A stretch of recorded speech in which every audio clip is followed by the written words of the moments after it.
What's going on, everybody? Welcome to the Awesemo.com NBA Deeper Dive presented by Prize Picks. I'm Dave Loughran and Lafy_D on the Twitter, LOUGHY_D. Joined by Adam Scher at Ship My Money DFS.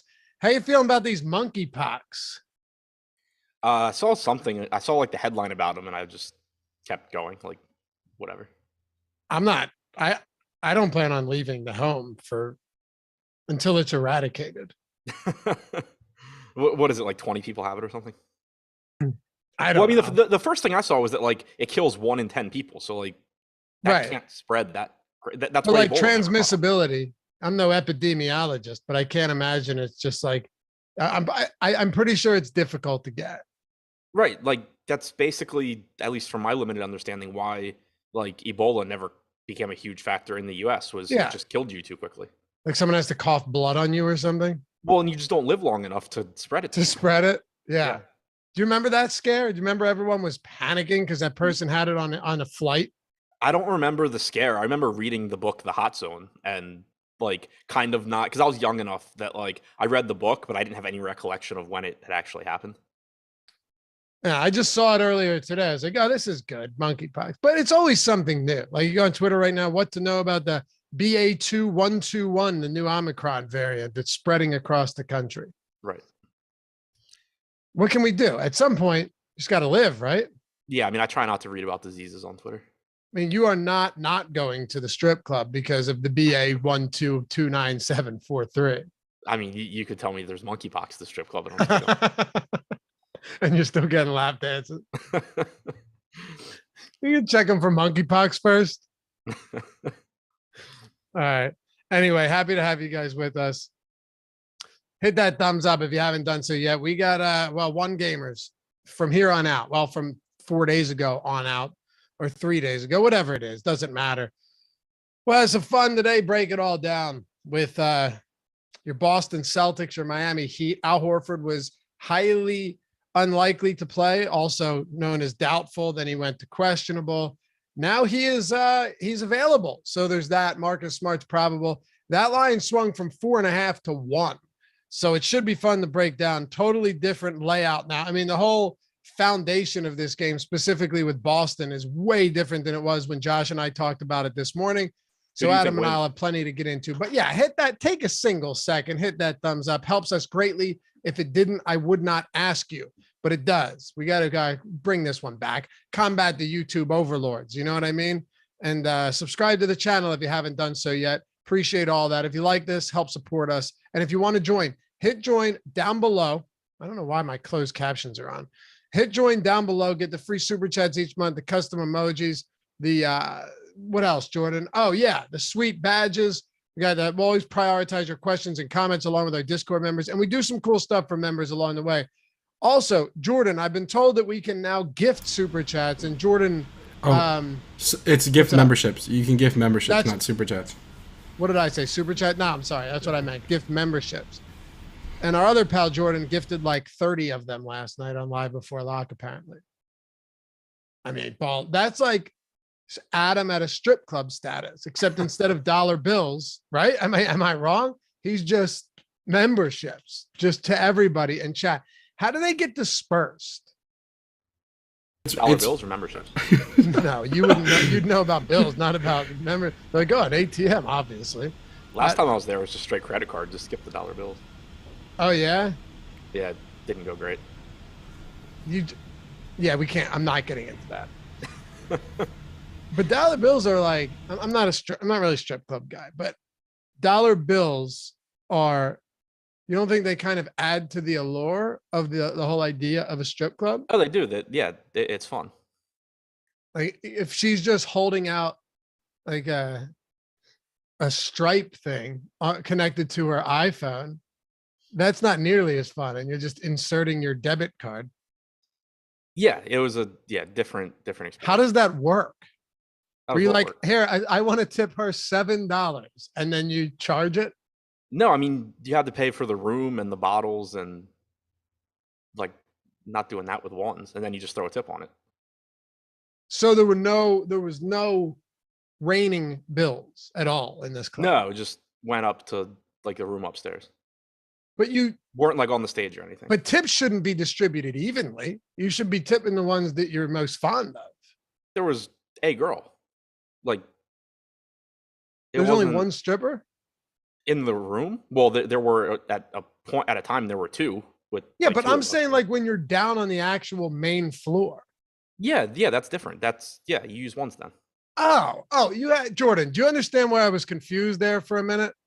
I thought the whole place ran on credit cards. Yeah. No. I was saying the last time I went, I just kind of skipped the ones part. Okay, so you're not like, do you have Venmo? No. Okay, all right. Just wasn't sure. Anyway, yeah, you can gift memberships. Very cool. So instead of super chatting us, send some people some memberships. I would actually find that to be pretty cool. All right. Anyway, let's get into this a little bit. Appreciate you. We're up over 100 likes already. And yeah, exactly. Emac said Adam doesn't hang out with the unwashed masses. He goes to the champagne shower. Yeah, I mean, he's living that life now. So how big what do you get super chat already? Yeah, let me hit that 8 game real quick. Who was your top captain not named Tatum or Butler for DraftKings high stakes, Adam and Laffy? You're throwing us into the fire, man. Okay, I will just hit it out of the right away. 8 game says, who's your top captain not named Tatum or Butler for DraftKings high stakes?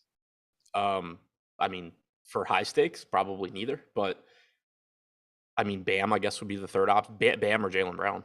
Yeah, it's Bam or Jalen Brown. It has to be. I mean, once you get into those other ones, it gets a little sketchy. It isn't to say that you can't, and we'll talk about that, but we will. Yeah, I mean, it depends what we're talking high stakes. Like if we're talking single entry high stakes, I assume I'm gonna have one of those two. If you're talking like, the $500 or whatever it is today, then you're probably spreading out a little bit more. I would think that Brown or Bam are the next guys up. Okay. Well, how big of a difference do you think this makes now that you have Al Horford and Marcus Smart back in the rotation, back in the starting lineup? Both of them had been playing. I mean, Horford played 39 minutes on average in that first series. Marcus Smart was playing a ton of minutes too. So you go from like 20 minutes of Daniel Tice and a lot of Peyton Pritchard and Neesmith and all of these guys to probably close to a combined 80 from Marcus Smart and Al Horford tonight. Yeah, it's certainly changes the rotation a lot. You do have Derek White out, so there are still some minutes available. Yeah. You're still probably going to get solid run from Peyton Pritchard as a result of White being out, but Horford coming back, Smart coming back, certainly you're adding a lot of minutes back into the rotation. And then on top of that, you have Robert Williams, who's been in and out of the lineup, but played 28 and a half minutes last game. Didn't close down the stretch, but said after the game that he was fine and he'd play this game. So you do, I think, probably get similar, or I guess not similar, like Pritchard played 30 minutes last game. I think it's unlikely he plays 30 minutes here. I think it's more likely he gets in that like 20 to 24 minute range. But White being out does at least still open up some minutes for guys like, Pritchard and maybe a little bit for Naismith, but I'm not sure that he even needs to be in the rotation anymore. Okay. Yeah, I don't either. Let's talk about the Boston Celtics side of things. I actually want to start with Tatum, just given that, last game he was more expensive than Jimmy Butler. What was he? So last game on DraftKings, he was 12K. Jimmy Butler was, God, wasn't he like 10-8 or something? Jimmy Butler was 10-8. Now Butler's 11K and Tatum is 10-6. So Butler only came up 200, but Tatum came down 1,400 overnight. And obviously Jimmy Butler just went nuts again. But when it comes to Tatum, I'm assuming that you're more than willing to just keep running him out at a heavy clip in the captain spot tonight. Yeah, for sure. The only sort of hesitation I would have on Tatum is that, maybe his rebounding totals come back down now that you have Horford and Williams both in the lineup. I think that would make sense, but still going to have the ball in his hands a ton. Miami adjusted at the start of the second half last game, did a better job getting the ball out of his hands, but having Horford, having Smart as playmakers should, I think, actually help Tatum there, because it's going to make it more difficult for, he can play off ball and, make things difficult for Miami that way. So I think having those two to make plays should open things up for Tatum more. I still certainly really like getting him here. Arturo Valdez with the super chat says, I was VIP manager at Tootsie's in Miami for 3 years. Adam and I can share some stories. I have some legendary ones. Question, am I crazy liking Bam? So Josh and I got into this a lot today when it came to Bam Adebayo, like what exactly is going on with him. 12% usage rate over the last 3 games. It's lower than anyone not named PJ Tucker on that team. 16% usage over the last 6 games. Rebounding is down. Assist rate is literally non-existent. He has 1 or fewer assists in 4 of his last 5. So across the board, now this isn't to say that there's a couple things. Let me actually get your opinion on Bam first. We're going to jump around a little bit on this show. I think it just makes more sense with Showdown. So if you do have questions, super chats, hit us up. I don't mind. We don't have to go team to team and this and that. It doesn't make as much sense. But where do you stand on Bam today? And do you have any concerns with that recent play? I mean, I certainly have concerns because his rates have been down really throughout the postseason. And it's not just, usage that is down. That can obviously be explained by Jimmy Butler's uptick in usage. But in general, in the postseason, not the usage has been down, but the rebounding rate is down for Adebayo as well. In 280 minutes without Lowry on the floor this postseason, only an 18.9% usage rate, a 14.8% rebounding percentage. Overall in the postseason, 19.4% usage, 14% rebounding percentage. That's a significant drop off. And it is concerning because it could be by design, but also he was banged up coming into the postseason. So, is he still playing through something that's affecting him or bothering him? He's still very active on the defensive end, but we haven't seen that offensive game from him in the postseason. We certainly didn't see it last game. We haven't seen him rebounding at a high rate. So I definitely have concerns, but at the same time, it's a 1-game slate, and he's still one of the best players in this game outside of those recent concerns. Yeah, man. Arturo, Josh Engleman, you are a gentleman and a scholar. Reminds me of that Norm Macdonald bit when he's talking about Oscar Pistorius. Do you remember who that was? The like wrestler or whatever? No, he was the guy that killed his wife. He was the runner. Wasn't he like wasn't he like an Olympic wrestler or something? Runner. He had blades because he didn't have legs. Right. And Norm's like, yeah, you have to be a biped. You can't run with rocket ships. But Josh said I had relations with 2 dancers at Tootsie's. Great spot. I don't know if that's true or not. Also, Adam, some people, just some crazies in chat saying the moon landing never happened. That sounds like something you would say. Yeah, I said it this morning, actually. Oh. No, let's be fair. I said it was a 50-50 chance. I think it's greater than 50-50. What would you put it at?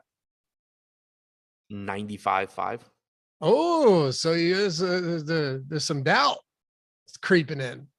Or 99.1. Like, oh, but still, that's not 100%. Yeah, I mean, I wasn't there. No, me neither. Well, neither were they. Neither was Buzz. All right. Here's my. What's crazy with Bam though? This will interest you. So I'm looking at just for today's player prop video that I do over on the Odd Shopper channel Monday through Friday. Check that shit out. We'll sweat some bets together. And I'm looking at Bam's touches per game just to see like what is his involvement, because I can't watch every minute of every game in the postseason. Neither can you. But his touches per game were 65 in the regular season. He had 38 touches last game. Now I get it that like you can see players that do a lot with fewer touches, right? Especially spot up guys, non-point guards.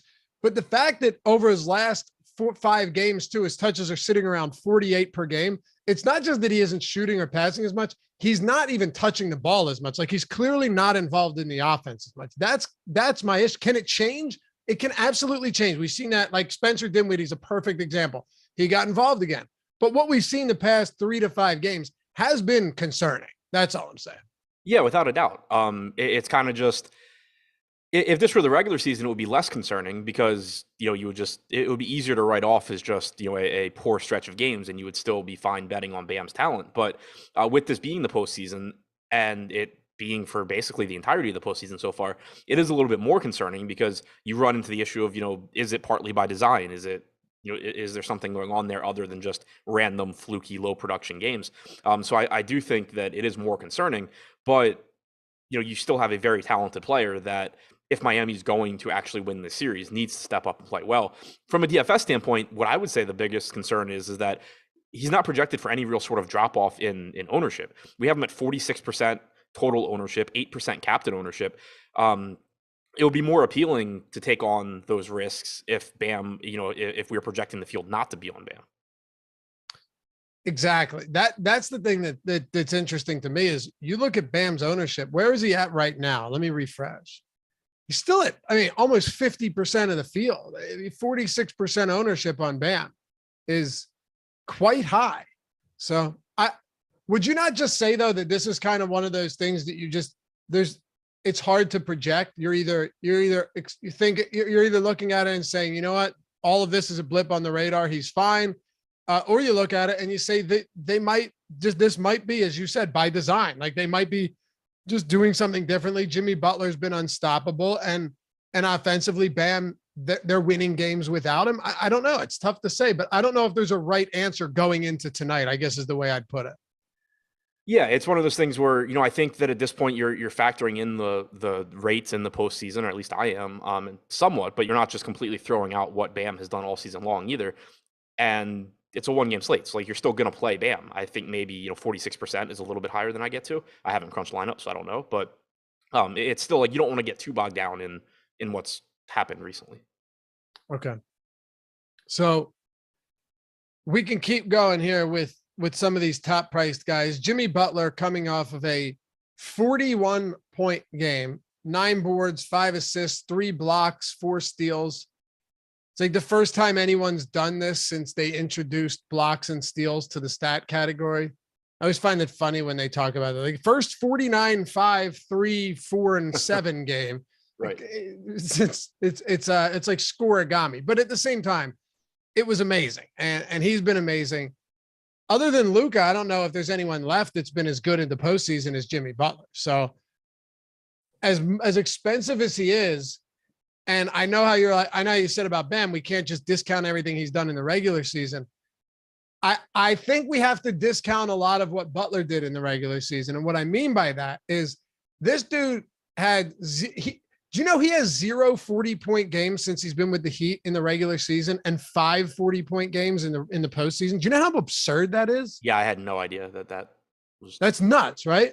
He's a different player in the postseason. I'm not trying to get narrative driven, but it's like the numbers bear that out on every level. Jimmy Butler is an entirely different player once you get into the playoffs. And we've seen that. He's been dominant.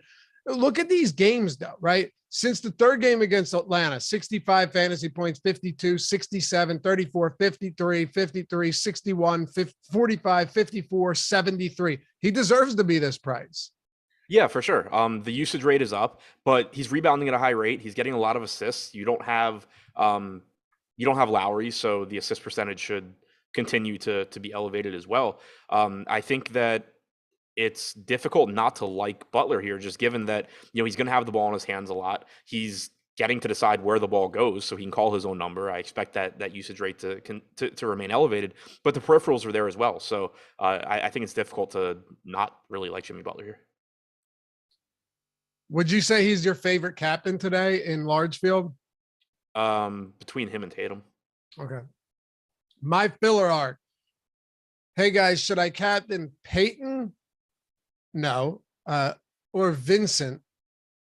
I'm not joking. Want a loaded lineup. I mean, it's got to be Vincent. Like, unless you see it differently, I just think now that you have Horford back, it's going to be much easier to run lineups where, let's just say even if Marcus Smart isn't at 100%, I know that Derek White is out, but you could at least see Gabe Vincent getting another 34 minutes like he did last game.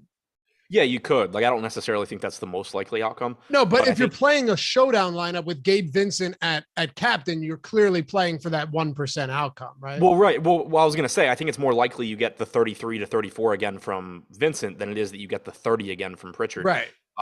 Looking at the ownership between them, neither one should be getting much captain ownership, and neither one is. 3% for Vincent, 2% for Pritchard. I would go Vincent first. Okay. A couple more super chats here. What do we got?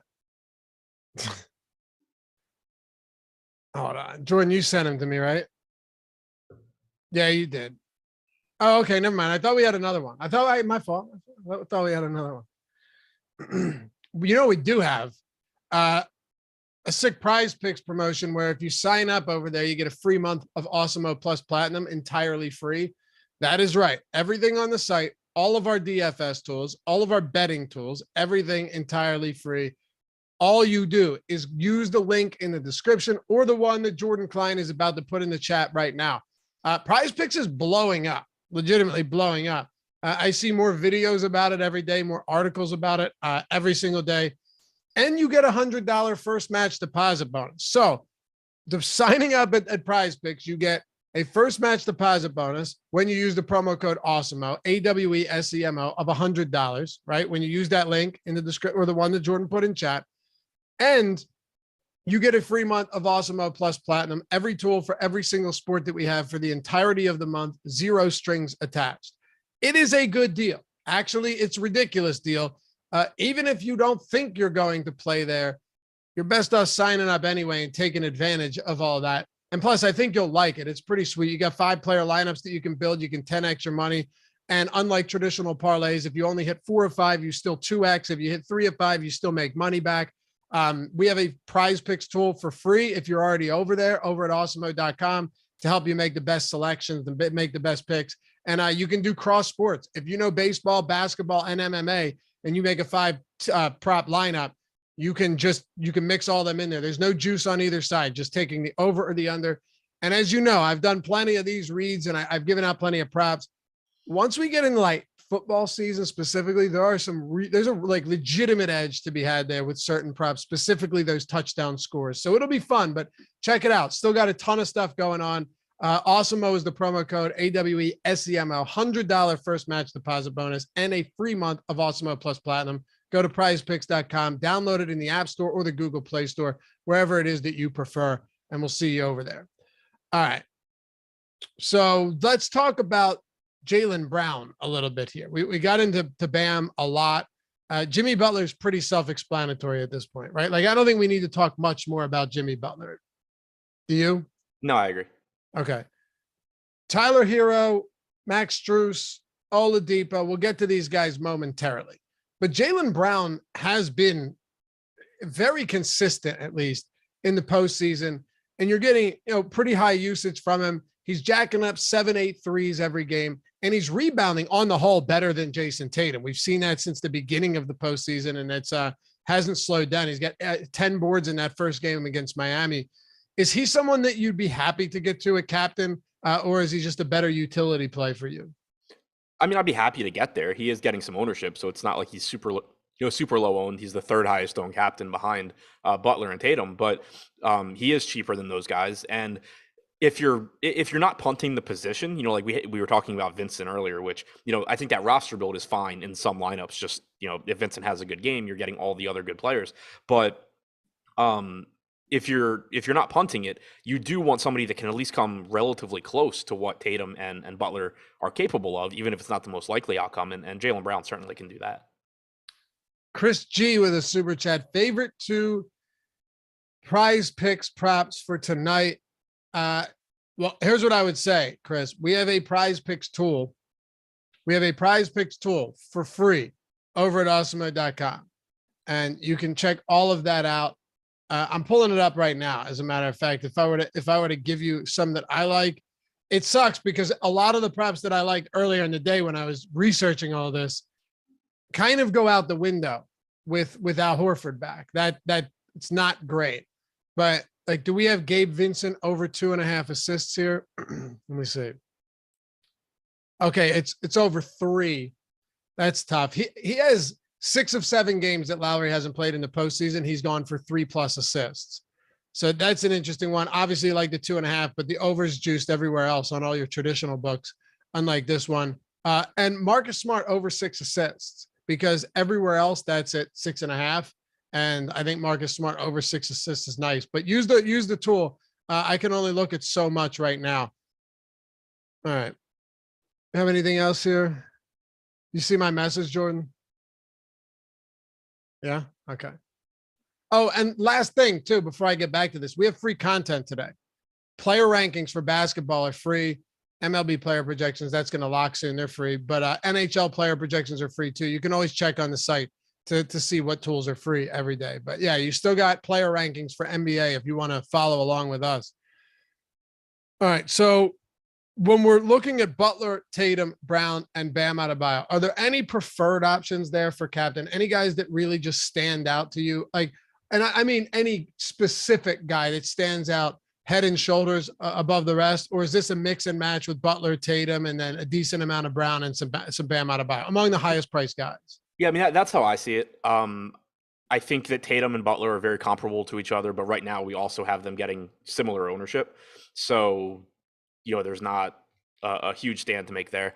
And then I think there's clearly a gap, a drop down to Brown and then Bam, but they're also getting less ownership. So there's not like one guy that I necessarily think I'm playing tons of at the expense of the rest.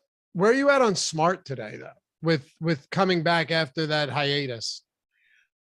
Yeah, I mean, it was only the one game. I expect him to pretty much be fine. He is relatively expensive at 7,200, but if he plays, 38, 39 minutes, I think it makes him look pretty good. He's a little bit less expensive than Horford, a little bit more expensive than Robert Williams.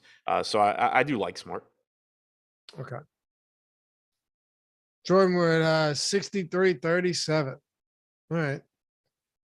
Adam just doing it again and like one word answers today. So just crushing it. I don't make the schedule. No, you clearly do not. All right. Well, then I guess I'll just talk. No, I'm good. I got my lineups in. Yeah. Okay. All right. You got to hold the feet to the fire sometimes. All right. With the rest of Boston, though, when we're looking at Robert Williams, he was at a really viable play coming up from 4,800 to 6,200 last time. You have Al Horford back. He's available to play. Look, there's no reason to rush Al Horford back unless he's going to play meaningful minutes today, in my opinion. So how do you look at him and Robert Williams? I'm interested to see how this goes because with Williams being in and out of the lineup, throughout the postseason, even when he had come back, he was playing, like 22, 23 minutes. But then last game we saw him play 28 minutes. So I'm expecting that barring foul trouble or anything, he's out there for another 28 to 30 minutes. And then you're basically getting Horford as the backup center and then Horford playing his 36 plus minutes as well. I'm with you. I don't expect Horford to be limited. I don't know the details of what was going on with Horford, but it seems, my best guess is that he got a false positive. Like he went into COVID protocols and then 2 days later came out. I assume that he just tested positive and then, however many negative tests he needed to get out, he got those. So I'm assuming that, he wasn't actually sick. I don't think he'd be better by now. I'm assuming that missing a game doesn't cause major conditioning issues, and they certainly want him out there a ton. So I think, the rebounding numbers maybe take a little bit of a hit for Horford compared to what we saw in the previous series with Williams back. But I still think you're getting plenty of center minutes from Horford when Williams isn't on the floor. And I still think he's playing a lot of minutes as well. Do you like Al Horford then? Because he's not, Al Horford's the fifth most expensive player on this slate. And in the early goings of that Milwaukee series, he was outstanding. And then they kind of went away from him. They figured out, I guess, how to get Jason Tatum more involved, and then Jason Tatum started taking off. But Horford, it was a tale of like two series mixed into one in that one. I don't know what we get from him today, but do you think the price accurately reflects where he should be? Yeah, I think so. Like if he were cheaper, I would say that he was underpriced at 7,800. It's kind of at that price point where I'm not super comfortable going there, but it doesn't really look actively worse than, 7,200 for Smart or 6,200 for Williams or anything like that. So I think it's just a pretty fair price point on him. I wouldn't say he's overpriced. I wouldn't say he's underpriced. All right. I guess the question would be then, are you willing to get, I guess it shouldn't make a difference, right? Like with Robert Williams and Al Horford together, but then Grant Williams, what type of a hit do you think Grant Williams takes? Is he entirely unplayable at 5,400? I think it's pretty tough at that price point. I still think the minutes are going to be there. Like I think you're getting around 30 minutes from Grant Williams. Derek White being out, I think certainly helps that. But we were getting, Williams playing a bunch of minutes even previously when Robert Williams was in the lineup. So I think the minutes are still there. It's just an issue of, he's like a 0.7 fantasy point per minute guy. If he plays 30 minutes at 5,400, he really has to play above his head for, him to outproduce that price tag. All right. So then what do you think the rotation looks like tonight with Derek Williams out, Marcus Smart and Horford back? How do you think the minutes breakdown looks like? Outside, obviously Tatum and most of these guys are pretty obvious, but once you get to some of these, secondary players. Yeah, I mean, I'm thinking you're getting around 30 from Grant Williams. I think you're getting around 24 from Peyton Pritchard. As I said before, I'm not convinced that Naismith even plays today. If you can get 28 from Robert Williams, get let's say 36-ish from Horford, 38 from Smart, 38 from Brown, 40 whatever from Tatum, somewhere in there, and then you get around 30 from Grant Williams and around 24 from Pritchard. That's pretty much all of the minutes. Okay. Is there anyone else in Boston that you want to take some shots on then? I guess would be the obvious question here. Are there any other guys that are viable low end plays? Because Horford coming back throws a wrench into the works. Right. Yeah, I don't really think so. The only, I guess, case I could make is we have right now Kayla Martin is $1,000. He's getting 13% ownership. I expect him to play around 10 minutes. Aaron Naismith's getting 1% ownership. I expect him to play about 0 minutes, but I don't make the rotations. I can certainly be wrong. It wouldn't be the first time. So if last night, for example, I played some Josh Green. I didn't expect him to play, but I just thought that, if people are going to play Ntilikina at that price, I get paid off better if Josh Green happens to play. Kind of a similar situation here where, if Naismith happens to play 8 to 10 minutes and Martin plays 8 to 10 minutes, you would certainly want Naismith just at the lower ownership. I don't think that's particularly likely to happen though. So I'm not saying like you need to play Naismith or anything, but if I was going to point to one other guy to maybe throw a dart at, it would be, in large field tournaments, if you play some Naismith in place of Martin, I think that's okay. Somebody asked me in chat if I think dinosaurs existed. Well, the thing about dinosaurs, yeah, I think they existed. We have fossils. What, Jordan? Why come on this? Why did you exhale a sigh of relief there? That's a hard one to disprove, I feel. Doesn't Kyrie not believe in there's somebody that doesn't believe in dinosaurs? I think there's a lot of people that don't believe in dinosaurs. There's a lot of people that don't believe in anything. Well, yeah, I know there's a lot of people that don't believe in dinosaurs, but there was a prominent athlete that came out recently and said that, and I feel like it was Kyrie, but I could just be associating it with Kyrie because of all the other dumb shit he says. Yeah, I feel like, I mean, he is batting 1,000 on that stuff, but I can't imagine. I think it was probably someone else. Hold on, it was a basketball player.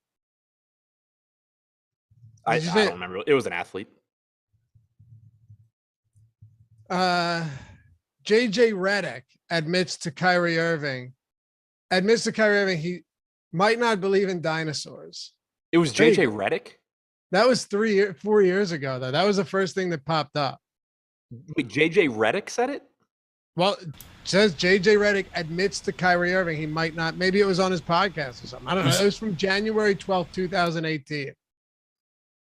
Oh, and of course. Okay, here you go. Do dinosaurs exist? This is NBC Sports.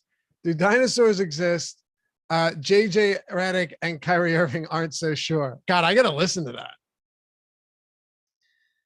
How does Duke get a reputation as a good academic school? Because they're critical thinkers, man. Yeah, I think dinosaurs existed. Miguel said, Laffy going to give me a heart attack. No, I think that it's a lot easier to believe than other things. Todd says UFOs are real. Yeah, I mean, well, UFOs are just unidentified flying objects. Of course they're real. I don't know what the hell they are. I do think it's a little bit strange, though, Adam, Jordan, that we've just decided all of a sudden to start holding briefings and hearings and releasing information on them and making and declassifying everything straight out of the gate. That's a little odd to me, but maybe it's to take our eyes off something else. Who knows? Do you believe in aliens? Yeah. You do? Yeah. Really? I mean, like, okay, do I think that there are people just like, or aliens like floating around like right outside Earth ready to take over? No, probably not. Do I think that like we're the only life that exists anywhere at all, period? Also, no. Okay. Do you think we could be invaded by aliens? Seems extremely unlikely. Really? Yes. Like, do you think the aliens know we're here? Probably not. Like, I don't even necessarily know, like, I think that there is life elsewhere, at least in the form of like things that are alive. I think it's a longer shot that there's even like any sort of like sustained civilization somewhere else. Okay. If you like that stuff, you should listen to Bob Lazar. Listen to what? Bob Lazar claims to have been inside of an alien craft. Oh yeah. Oh yeah, crazy stuff. But I don't know. I don't know if I believe in any of that. I don't know. I don't know what I believe. Who knows? Maybe next time we go to the moon, we'll catch one. But hit that thumbs up. We got 1,300 people watching with us. We're about to talk about the Heat right here, and then we're going to turn it over to Live Before Lock crew.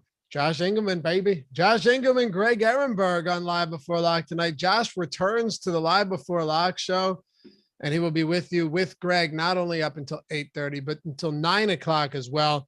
Those guys are going to have some fun. But yeah, can we get to 300 likes, please? I mean, we have 85 to go. We got 1,300 people watching. Take that single second and help us out. If you're on your mobile device, click out of the chat, hit that thumbs up, and come right back to it. Greatly appreciated. All right, let's talk about. Said you're right. I don't know about what, but that should make you feel good. Said what? He said Lofty is right. I don't know what he was referring to, but I don't know who said it. Sean V. Oh, well, let's ask. What am I right about, Sean? What am I right about? Josh, man. Josh in there telling it to bring. All right, we got into Bam, and we talked a lot about Jimmy already. I think we've kind of belabored the point on Bam at this point, but does Tyler Hero, and if ownership is so important on sites like this, Tyler Hero is getting ownership, but he's not getting insane ownership. Max Strus and him both around that 30% mark. So is PJ Tucker, though. So you have PJ Tucker, Gabe Vincent, Tyler Hero, and Max Strus all between like 29 and 34% owned today. And I honestly think it makes sense because none of them stands out, but all of them are, reasonably priced, from Vincent at 44 to Tucker at 46, and then Hero and Strus to higher ceilings, but a little bit higher priced. Yeah, I think it makes sense as well. The one spot that I would point to that I think is a little interesting is that Strus and Tucker are getting about the same ownership, even though Tucker's like $2,000 less expensive. Tucker was injured in the first half last game, so he only played about 31 minutes. If he doesn't get injured there, he probably plays 36, 37 minutes. You obviously have foul risk in any given game, so you're not projecting that. But he should be on the floor a lot here if he can stay out of foul trouble. He's not a great point per minute guy, but neither is Max Strus, outside of when he's making every three that he takes and grabbing double-digit rebounds, which isn't what you're actually expecting. So Tucker, from a value standpoint, I think does offer a little bit more than Strus does. So it's kind of surprising to me that they're getting the same ownership. Oh my God, he's right. More poll votes than thumbs up on this video. Yeah. Well, that's a good poll, at least. That's a good poll, right? I mean, it means we're getting some traction there. Jordan, how would you vote on it? It happened 100%. Okay. Now, do you vote with that because you feel more comfortable being with the majority and are not, inclined to critical thinking, or because you are familiar with the moon landing? No, I mean, I'm not too familiar with it, but I feel like one of the times they went or they tried to go, they definitely had to have succeeded, I think. Okay. Everyone could hear you there, right? Okay. Because you weren't up on the screen. Yeah, well, what is this thing with can I ask an honest question, Adam? And maybe what is the vitriol being spewed towards Sean V about? Why do we not like Sean V? Why do you not like Sean V? I don't have an issue with Sean V. I mean, he says a lot of shit that's completely wrong, but I don't have an issue with him. Josh, okay. But Josh I don't has think more of an issue with him, but that goes without saying. I don't think you and I have ever done a show where he's like actively disrupted the chat, right? I don't think so. No, when he's disruptive, it's normally Josh egging it on. All right. Dude, everyone thinks I'm serious about this. I'm not serious. I was asking Jordan if he just says, oh yeah, no, it happened because, because if you say it didn't happen, then you're one of those people. You're shunned in society. So I get it. I get it both ways. I wasn't saying that you weren't inclined to critical thinking. I was asking if you didn't really want to think about it, so it's easier to say yes. That's all. I don't really know much about it either. All right. Tyler Hero and Max Strus. Which one of these guys do you actually like the most? Is there any, do you find any edge here? Between Strus and Hero? Yeah. I prefer Hero just because of the ceiling. I think he projects higher as well, but like with Strus, obviously the counterpoint is you have to look back like 2 games to get what Max Strus's ceiling looks like. But realistically, Hero is the one that's more likely to take over a game. The thing that concerns me a little bit about Hero, though, is that he only played 28 minutes last game. He was playing well and still didn't close that game. They went back to Gabe Vincent. Strus closed. So that's kind of concerning to me. Hero did close the first half, but didn't close the second half. If he's not going to get 30 plus minutes in that game, it does concern me a little bit. But I still just like the ceiling on Hero a little bit more. I mean, he had a 31% usage rate in that game. He's going to come out there and chuck, whereas Strus, still is going to have a more limited role offensively. Certainly can get hot and knock down some shots, but I think that the ceiling on Hero is just more appealing. Darren Yanacci, shit poll, Pole, shit take, Laffy, get off this Alex Jones Jr. shit. Matter of fact, Alex Jones says that the moon landing happened 100%. So got the wrong guy there, pal. You can't come at me with that. Call me Alex Jones. Alex Jones is a pro moon landing truther. Haven't you ever seen the Joe Rogan podcast? I told you to watch that, Jordan. It is the most outrageous thing you'll ever see in your life. Nothing compares. Nothing compares. Oh, right. Because people say not to watch it. You won't. Oh, you did? Yeah, in the Graham, what's his name? What's the guy's name? Graham Hancock? Graham Hancock. I have his book. I bought his book too. Yeah. They weren't on together, though. They weren't on together. It was the other guy. But yeah, no, I did watch the Alex Jones one as well. That one was ridiculous. Oh, what? One thing to point out, I saw somebody say it in chat, and I already lost who it was, but somebody said Strus offers more peripherals than Hero. No, he doesn't. Hero has a higher rebounding percentage in the postseason. He has a higher assist percentage in the postseason. In the regular season, he has a higher assist percentage, and he also has a higher rebounding percentage. So none of that is accurate. Well, that's because people just look at like what Strus did in the 2-game stretch. Right. Yeah. I just wanted to point out that. No. Absolutely. I'm glad you did. Yeah. Hero's a good producer. It's just if he's not hitting his shots coming off the bench, well, he's not going to get you there. Ghetto Farmer Boy with the super chat. Chat, donate a membership so you can be a. Hold on. Dude, he's pulling some Josh stuff from this morning. See that, Jordan? See how he spelled that? So you can be a philanthropist. I'm not. You're not getting me to say that, dude. All right. Yeah. Well, Josh said it this morning. Isn't that what? It's an Always Sunny bit, right? Might be. Oddly enough, I never really watched Always Sunny, which people always chastise me for since I'm from the area. But I like that's it. like saying you I don't never like watch it as much as everyone else does. It's like saying, oh, you live in Scranton and you don't watch The Office. It's like, yeah, Scranton was filmed in LA. Or The Office was filmed in, I do watch The Office. I've seen every episode. But if you were to say that to someone, Office was filmed in LA anyway. You know what I mean? Yeah, it's not like Always Sunny is like a heavily Philadelphia-based show. It's not like The Wire. I honestly wouldn't even know. Yeah, The Wire is different. It only took you 32 years to watch that show. But like 1 year of living in Baltimore. True. Okay. Jordan Klein gifted 5 Awesemo daily fantasy sports advice memberships. That really is our handle, huh? 5 Awesemo memberships. How did they get out? Do they just go randomly? Yeah. Whoever's in chat, I think whoever's in chat, right? Like at the time, has like a high likelihood of getting gifted. So there you go. Awesome. Well, it's absurd that Arcadelza wasn't a member already, but he deserves one because he's here with us all the time. So that's good stuff. You do kind of look like Mac. No, I don't. I told you, like, you just never seen me in person. Look like a million different people. Yes. Well, now have you heard of shapeshifters? I shot him 6 times super chat. Let's get some money, guys. Best captain play on FanDuel. Whoever you're projecting for the most points. Yep.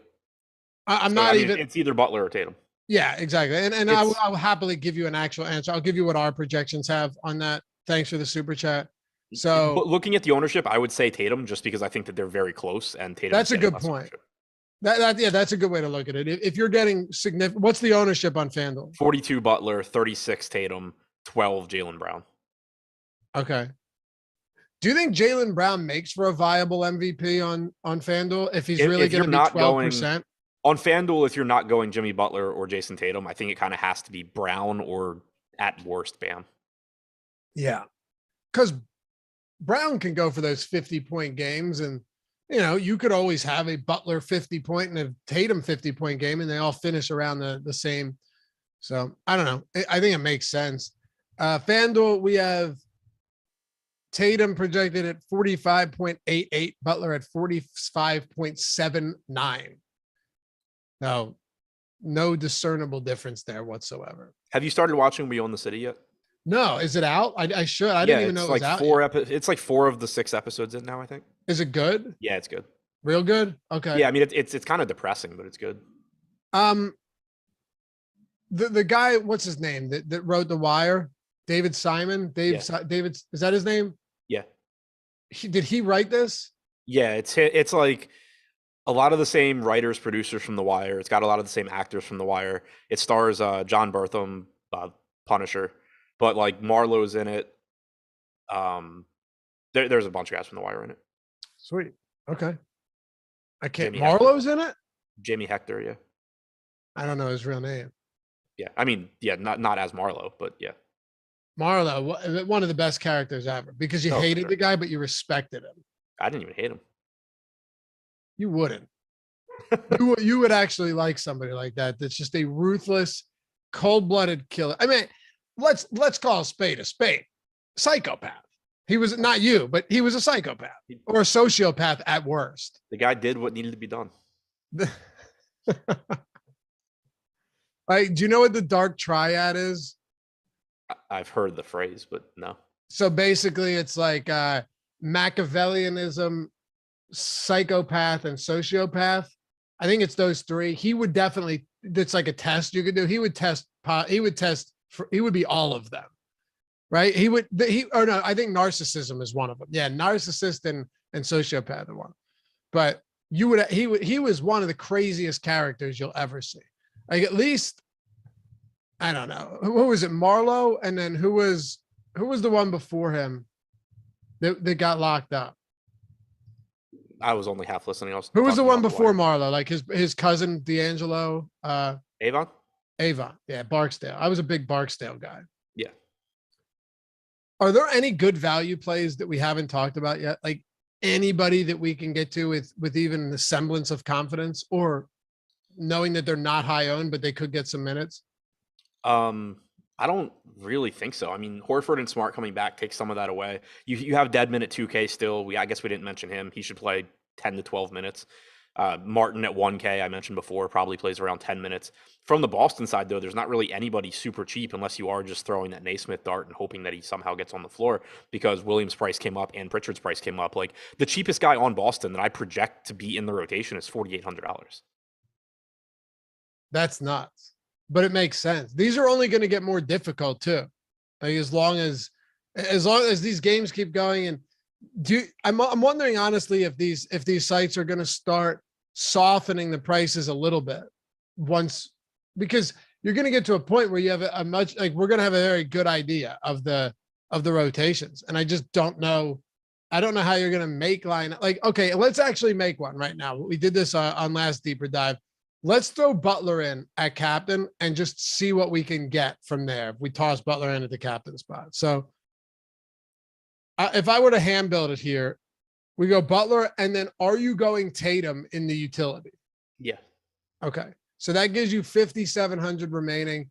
Like Gabe Vincent's probably going to be somebody in there. I'm not using anything outside of just looking at where the most viable plays seem to be. Robert Williams, not as good as he was. I don't know. Like, is there any way that you're getting? No, you're not. There's no way you're getting Butler, Tatum, and Brown in the same lineup if Butler's your captain. I don't think. Do you? Butler, Tatum, and Brown? No, I don't think so. Impossible. Like, I just crunched with Alex's projections, and like the top projected Butler lineup has Tatum, Bam, Smart, Robert Williams. So, and it has Kayla Martin already. Okay, so it doesn't even have Vincent in it, huh? At 4,400? That's surprising. Okay. Super chat from Oliver. Would you go Neesmith or Robinson to get different, Adam? Either one, they're kind of the same play. Neither one's likely to step on the floor. If one of them does, you need them to beat Kayla Martin. Yeah. Anton Murphy in chat, your favorite fella here, says Tice is getting 12 to 15 minutes tonight. From who? That's what doesn't make sense. He played 20 minutes last game, and he would have played less, but Robert Williams went out with leg cramps with 6.5 minutes left in the fourth, and Daniel Tice closed that game out, which would not have happened. So take at minimum 4 to 5 minutes away from Daniel Tice there. He would have played 15 minutes, and that was without Horford's 35 to 40. Yeah, I mean, where the hell are Daniel Tice's minutes coming from without an Al Horford or Robert Williams injury or foul trouble? But the thing is, he would have played that even without Al Horford last time. Right. Robert Williams didn't come back because he had leg cramps. And it looked like Robert Williams was on pace to go well over 30 minutes in that game. Robert Williams was arguably the best player on the Boston Celtics last game. Yeah, and also keep in mind, Antoine Murphy also said that Naismith is in the rotation today. So I guess Boston's just running like a 12-man rotation and punting this game. Yeah, they're running like a Oklahoma City Thunder late April or mid-April line rotation. I don't see it. But I am kind of fascinated by Robert Williams today because I wasn't sure he'd be getting. Are you a little bit surprised that he's still getting as much ownership as he is, or does it make sense to you? I mean, like, I still like him, I do, but I was a little bit surprised that he's still pulling like 41% now that his price has come up and Al Horford's back. I think it makes sense. I mean, like, just crunching the Awesemo projections, he showed up in about 24% of lineups. I think it's just one of those where, yeah, the price isn't nearly as appealing as it was last slate, but today's slate is more like yesterday's than the first, Boston slate, because most of the mid-range guys are a little bit overpriced. So it's not like Williams is by himself there. You're still just going to get to him a decent amount. I still like him quite a bit. Yep. Plus, you get some lobs, you get some putbacks, some easy opportunities around the basket. He's a good rebounder, good shot blocker. How many minutes did you say you were giving Robert Williams? Like 28 again. Okay. And who would you say your favorite? This is a pertinent question. Who would you say your favorite guy in the rotation is that's getting low ownership right now? So someone that's actually getting low ownership. But that I think is going to play. That you think is going to play, yeah.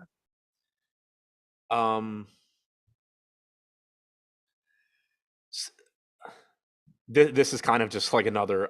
So Oladipo's getting 10% ownership. I don't know how much I can even get to. I was going to ask Oladipo you about here. him. Yeah, it's tough. But he's getting 10% ownership. And if Vincent plays poorly, if Hero plays poorly, if one of them gets injured or something, we know Oladipo can put up a big game here. So that's kind of appealing to me. From a median projection, he sucks at 5,200. So I get why the ownership's low. But the way I kind of think about it is like Grant Williams is getting 16% ownership. Oladipo's getting 10. I understand that Williams is likely to play, 10 to 15 more minutes, but it's easier to see the game where it's easier to see yourself looking back in hindsight and saying like, damn, I wish I had Oladipo, than it is saying, damn, I wish I had $5,400 Grant Williams. So Oladipo's kind of interesting to me. Again, I don't know how much I'll even get to, but I do, at least in theory, kind of like the idea of it. Yeah, and really, when you look at Oladipo, there's nothing exciting about it outside of the fact that you might have it pulled up. I don't, but his usage rate since he's been playing, and his usage rate's not that bad when he's actually on the floor. Yeah, I mean, his usage rate in the postseason is 22.4%. He's averaged 0.87 DraftKings points per minute. If you take fourth quarter minutes out of it, which I was doing just to try and eliminate any garbage time he had gotten, the usage rate actually goes up to 24%. So, he's involved offensively. It's just a matter of finding the minutes. And more often than not, those minutes aren't going to be there. But if Vincent plays poorly, or even if Oladipo just plays well, he can just get extended minutes. How many minutes do you think he gets today? On average, I would say like 20. He played like 16 last game. But I think that, projecting around 20 does at least account for the fact that if he plays well, he could get, 24. Okay. Who else do you want to talk about that we haven't gotten to? I think that's all of them. What about Dedmon? I mean, I'd mentioned him. He should play 10 to 12 minutes. He's 2K, so he's going to be a decent punt option. getting 17% ownership. Like I would rather just not have to punt a position. But if you do, your options as far as guys in the rotation in this game are Dedmon and Kayla Martin. For sure. Hey, Josh and Greg are coming up next. That should be fun. You guys were fun. Thanks to our producer, Jordan, not only for producing, but also for gifting 5 I keep saying that, 5 memberships. All right. And we're almost at 400 likes. I don't need to hear Josh coming in here talking shit because, we performed poorly. So 27 likes to 26 now to 400. For all of you that prefer me over Josh, well, hit that thumbs up. And for those of you that don't, you can wait for Josh. All 2 of you. Anyway, appreciate you guys hanging out as always. Follow Adam at Ship My Money DFS. Follow me at Laffy_D. And stick around. Live Before Lock is coming up right after this. Peace. What's up, everybody? Ben Razzie here for Odd Chopper, bringing you my best bet of the day on this Thursday from across the sports world. We've got NBA and NHL playoffs. We've got a ton of games in the baseball world and plenty of potential betting opportunities. Now, before I dive into my pick, before you guys decide whether to tail, whether to fade, whether to stay away, I want to bring up the easiest bet on the board, which is at BetMGM, and it's their free money promo. Bet $10, win $200. If any NBA team hits a 3-pointer, we know that's going to happen. If you click the link in the description of this video and you sign up, deposit, and play, you're going to get that $200. You're going to be able to allocate that however you want. Maybe you put it on the pick I give you. Maybe you put it on something else. That's totally up to you, but we want to make sure that you guys are getting in the door there and taking advantage of these free money promos because that is the easiest way to build that bankroll. Okay, I wanted to bet the Celtics. I'm not going to lie, but the unknowns had me stay away. I ended up in the baseball world. Rangers, Astros. I laid the 1.5 with the Houston Astros at home. Straight even money, plus 100. Do I think they win the game? I really do, but I'm not going to lay minus 200. I shopped that around. Couldn't find anything better than that. The plus 100, that's in line with Penny. Good line there, and I do think the Astros have a very good chance here to win comfortably. Now, the Texas Rangers are playing good baseball. There's no doubt about it. They just swept the Angels, but now they hit the road. They've got Glenn Otto on the mound tonight. He gave up 8 earned runs in his last start, hasn't gone more than 5 innings. It hasn't been the best start to the season for him. On the other side of this game, we've got the Houston Astros. They just played 9 straight road games. They get back home. They've got Valdez on the mound. He's had a pretty good start to the season, 2.93 ERA, 6 innings, no earned runs in his 1 start against Texas this year. If you look at that game, they actually lost the game. That was the bullpen's fault, not his fault. He's on the mound. I feel comfortable with that. Astros are just a good team, 24-14 back at home, plus 42 run differential. That's 3rd in the AL. All of these things lean me to them. And then you have the line in line with Penny. Minus 1.5 at home is always a little dangerous, but in a spot like this, healthy run total, I do think that they can get to Otto quickly and win this one going away. Now, if you're looking for more MLB picks, more NHL picks, you want some NBA picks tonight, we have you covered on this very channel. Make sure to like and subscribe and check out all the content contributors. We got some guys on fire here. This is what you want to do. And hit us in the comments. Let me know. Are you guys on Team Astros with me? Are you going elsewhere? We want to build this up as a community, find some winners together, and hopefully cash some tickets. Again, special thanks to BetMGM, and stay tuned each and every day. I won't have a video tomorrow, but I will be back on the weekend dropping some obscure plays, maybe the lacrosse world, maybe the soccer world. You'll have to stay tuned and find out. Good luck today. Go Astros, and I'll talk to you guys soon.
posted a show in so long. I don't have the fucking path for this.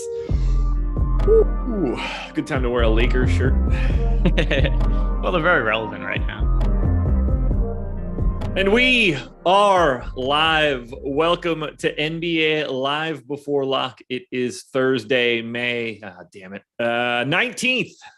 I am Josh Engleman. I am joined by Greg Ehrenberg. We are brought to you by Prize Picks, and we should be getting a ton more likes than whatever the guys did before us. So if you haven't done it already, hit that like button and subscribe to the channel. And if you're feeling generous, gift some, I'll say super chats just so I could be like Laffy and be wrong over and over again. But the word we're looking for here are subscriptions. Greg, what's up, man? Yeah, it's been a minute since we did a show together, and you said that, getting back into the flow of it. But you should know I've been doing these shows until 9 p.m., 9:30 for one game slates all week, and going to be doing them for the next couple of weeks as well. It really, we do have the best job possible, but these are some long days for me because I'm doing baseball shows and I have meetings early in the morning. So it's like 12-hour days right now. It's not fun. I could relate. It gets a little like, the basketball shows are simultaneously like a chore and entertaining because, like, in the grand scheme of things, I don't want to say that you can wing it, but like the prep is significantly different than it is for a 10 gamer. Like, you can get in and out pretty quickly there. But as the series goes on, you run out of relevant stuff to say. Like, there's only so many ways you can be like, well, Jimmy Butler looks like a good play today. As long as he's there, he is. Which is why we rely on you, the chat, to say ridiculous things and egg us on as we go, because we need a little bit of controversy from the chat. It really spices up the show and makes it fun. We really do. There's just no way around that. I'm excited to talk about it. I've been away from DFS for a week now, basically. So I'm playing on DraftKings tonight, just ready to chop it up. But I'm going to start here. We're going to go a little bit different today, because I'm not totally confident that Laffy and Adam even mentioned the fact that FanDuel exists.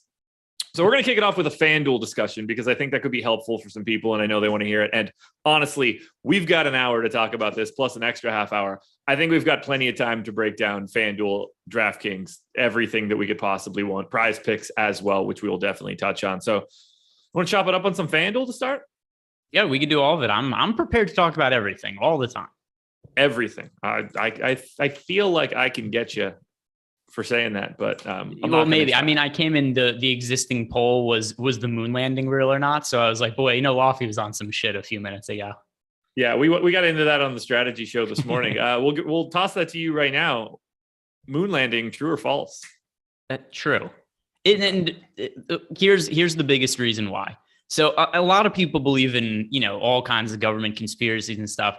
I believe most people are incompetent. And this goes to all walks of life. When you're a kid, you look up to parents and all kinds of adults, be like, that's an adult. They must know everything. And then you get to be older and you look at older, it's like, oh my God, everybody's a fucking idiot. So here's the issue with faking the moon landing. It requires a leap of incredible competence, not just to the point where there was a lot of people that could pull off this stunt successfully, but then would have to keep a secret. And that is not what people do. Like, there's no way that many people were involved in faking a moon landing and never told other people about it. I completely agree with you. That's the level of incompetence you see, like, getting into higher levels of companies that you work for. And it's just like, oh, that guy, nepotism took that dude to the top. Like, that guy would tell somebody, like, drunk and coked up some random night. Like, it's just going to trickle out in an aggressive manner in paperwork, whatever exists. So I'm with you. I think that it's great. I can't even speak to, because I'm not going to pretend to be a physicist. I know, like, Neil deGrasse Tyson, I've heard him go on stuff and explain why the physics of it, there's no way that they would have been able to fake it. Like, I'm not going to pretend I know any of that shit. I just know humans and their ability to keep secrets and competence. And it just seems unlikely to me. That's where I land. Same as you. So that's where we're at for right now. Both of us, team moon landing. Is there anything that you think actually is the opposite side of, like, the norm? The obviously, like, moon landing, flat earth, dinosaurs. Yeah. So when Paul Pierce hurt his leg and had to get carted, he didn't. He shit his pants. I believe 100%. Paul Pierce shit his pants, and that's the reason why he required to be wheelchaired off the court, because he was trying to hide the doo-doo in his shorts. It had nothing to do with any kind of injury. Two very comparable conspiracy theories there. The moon landing being real or fake, and Paul Pierce's Dookie shorts. Nailed it there.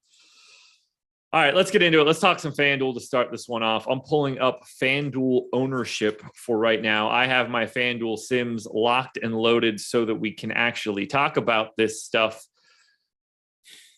What would FanDuel have to change for you to think that this is a more interesting mechanism than DraftKings?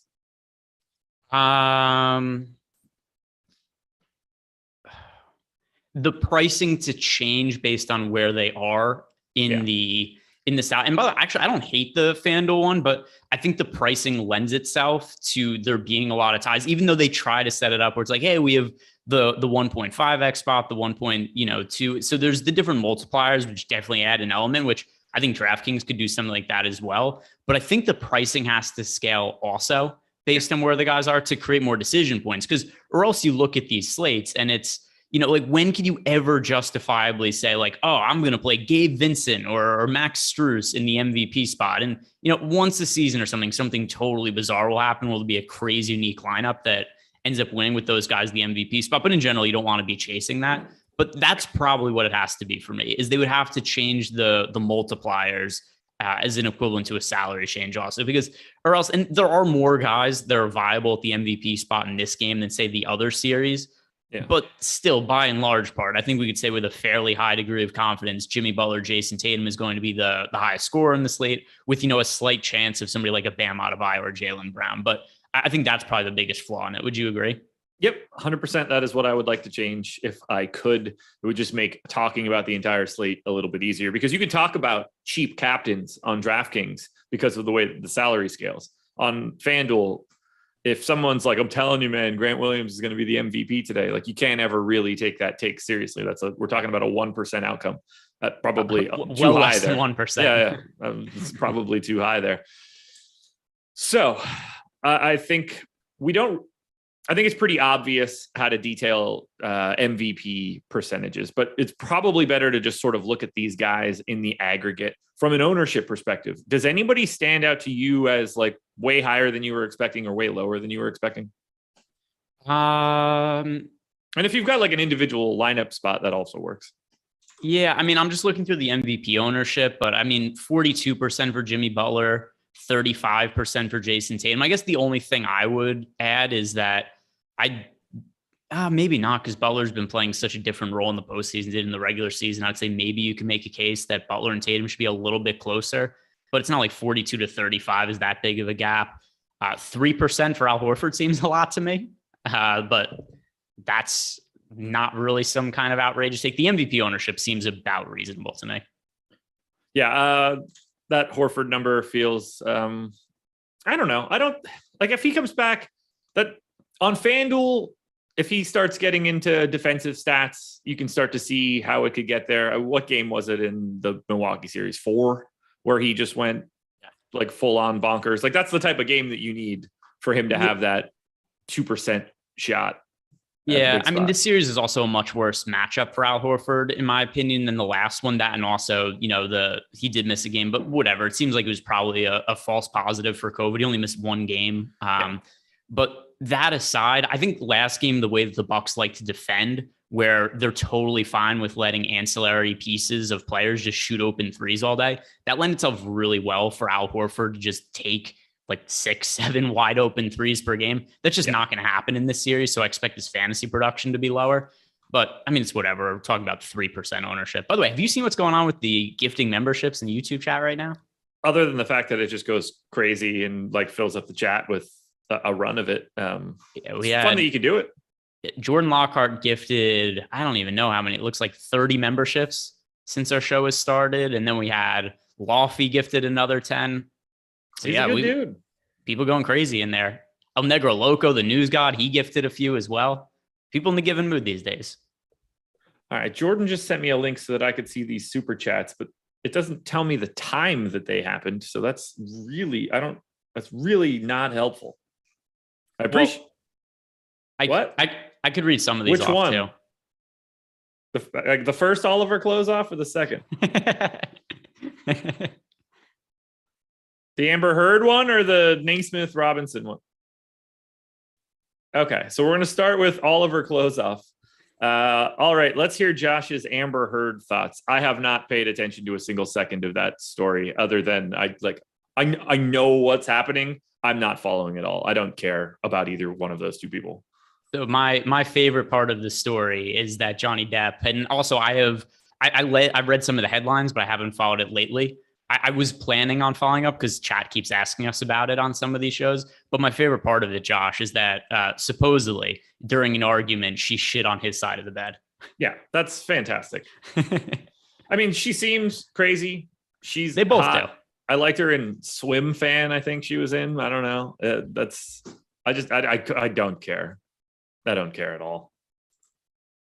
I have no use for taking sides in this anymore. They both seem like insane, narcissistic psychopaths. Yeah, like, I don't know. I'd probably like to party with Johnny Depp for a night. I'd probably like to party with Amber Heard for a night. I probably don't want to know them after that night. That's fair.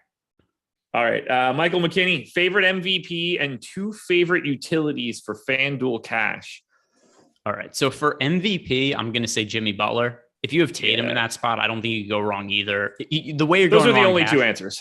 Yeah, if you go anybody else in cash, you're going wrong. My lean is towards Jimmy Butler. And then what was that, favorite 2 utilities? Yeah, so I have a favorite utility play, but it's not going to be from the cash variety. I think Gabe Vincent's wildly underrepresented across both sites. That's not today's decision point. Although, if we're being honest, Gabe Vincent has the highest utility ownership percentage on FanDuel, so maybe that is the answer. So Gabe Vincent's one for me. Yep. Gabe Vincent apps, particularly for cash games, absolutely have to have Gabe Vincent there. He played a massive role in game 1. He played 34 minutes. Kyle Lowry remains out. He's only 8,000. And, this always happens on these FanDuel slates where you get a couple of utility guys that are just way underpriced that are kind of unavoidable. That's Gabe Vincent today, 8,000. Let's see. Other utilities. Who do I get to that I feel good about for a cash game? Grant Williams and Dedmon are the 2 guys that showed up the most in my sim. No, sorry. Grant Williams, Dedmon, and Jalen Brown are the 3 guys that showed up the most other than Vincent in the utility spot. But they're all like, 16, 15, 15, 15. I've got like 14, 12. So it's pretty smushed together. I mean, it's feeling like it's Grant Williams or Dedmon, and then you're loading up on MVP Star and Pro with 3 of the 4 big guys. Yeah, I'm on the same page there. I think that there's probably more upside in Bam Adebayo than a lot of people realize. And because I've been talking about this a lot, and I haven't brought this up with you because we haven't done shows together during the playoffs, but there's been a mass amount of recency bias where people are just flocking towards whoever played well last game. People are trying to roster in bulk. Whoever played poorly, people are kind of trying to get off. And Bam Adebayo has had a series of bad playoff games. And I'm starting to see it on Twitter. People like, is Bam Adebayo the next Ben Simmons because of the way he's dropped off in the playoffs? Has hardly took any shot attempts last game. And I mean, you don't have to go that far back to find a good fantasy game for him, but he has had some recent games that were kind of stinkers as of late. I think this could push his ownership down a little bit. So I suspect he's going to be underrepresented today. I hope that it does push his ownership down. That said, I really don't know what's going on with him. If it comes out that he's got like a torn labrum in his shoulder or something like that, that would all make sense to me at this point, because like fully not shooting is weird to me. Yeah. It's the way that it's happening, or like he could still be active defensively and still play that role, but like for some reason he can't participate offensively. It would not surprise me at all when this is all said and done that we get news that like he's got an actual problem. What I actually think it is Jimmy Butler is shooting so outrageously well for mid-range, and his usage is so high, there just aren't many shot attempts for other guys. I think that's also very, very possible. Like Jimmy Butler is shooting, and the only comp I have for what Jimmy Butler is doing right now from this year is the midseason run DeMar DeRozan went on, where DeMar DeRozan was just shooting crazy well from mid-range, and everybody's like, oh my God, DeMar DeRozan MVP this year. Kevin Durant was doing a press conference at one point during the season. He was asked who his top 3 MVP candidates were, and he said Joel Embiid, Ja Morant, and DeMar DeRozan. Like he didn't even have Jokic in his top 3 at the point in time. And I remember responding to that and saying that it was crazy to have DeMar DeRozan ahead of Jokic. And I got a lot of pushback against that at the time. And that's kind of what I feel from Jim. Now, Jimmy Butler, I think, is clearly better than DeMar DeRozan, but don't expect this kind of crazy high percentage mid-range shooting to continue throughout the playoffs for Jimmy Butler. And I suspect it probably ends sooner rather than later. Jimmy Butler shooting 58.5% from two in the playoffs this season. For reference, in the bubble, he shot 51%. When mid-range shooting comes back to earth, you end up going home like the Phoenix Suns. Yeah, and I mean, the Suns, weird things happen in the playoffs. It's smaller sample sizes. I definitely think that pressure and nerves could play a role on players, but there is no situation. I was talking about this.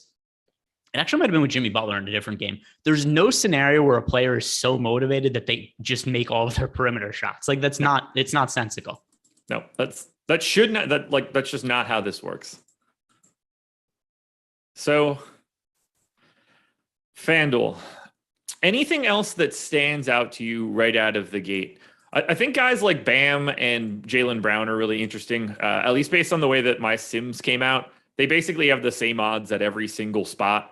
And I find that flexibility really interesting. That'd be something I'd want to play with from an ownership perspective to see where I can get the most leverage of slotting these guys in. And as I look at the ownership that we have right now, Jalen Brown is 12% at MVP, 19 at star, 10 at pro, 4.5 at utility. I think that actually should be significantly flatter across the board. So I'm a lot more interested in Jalen Brown, like trying to sneak Jalen Brown into a utility spot lineup. And I don't think that that's going to be happening a ton. Not easy to do at 13.5. You got to really, you got to hope that a cheap guy has an outlier game and gets to the third spot basically. But do you see anything else that stands out to you?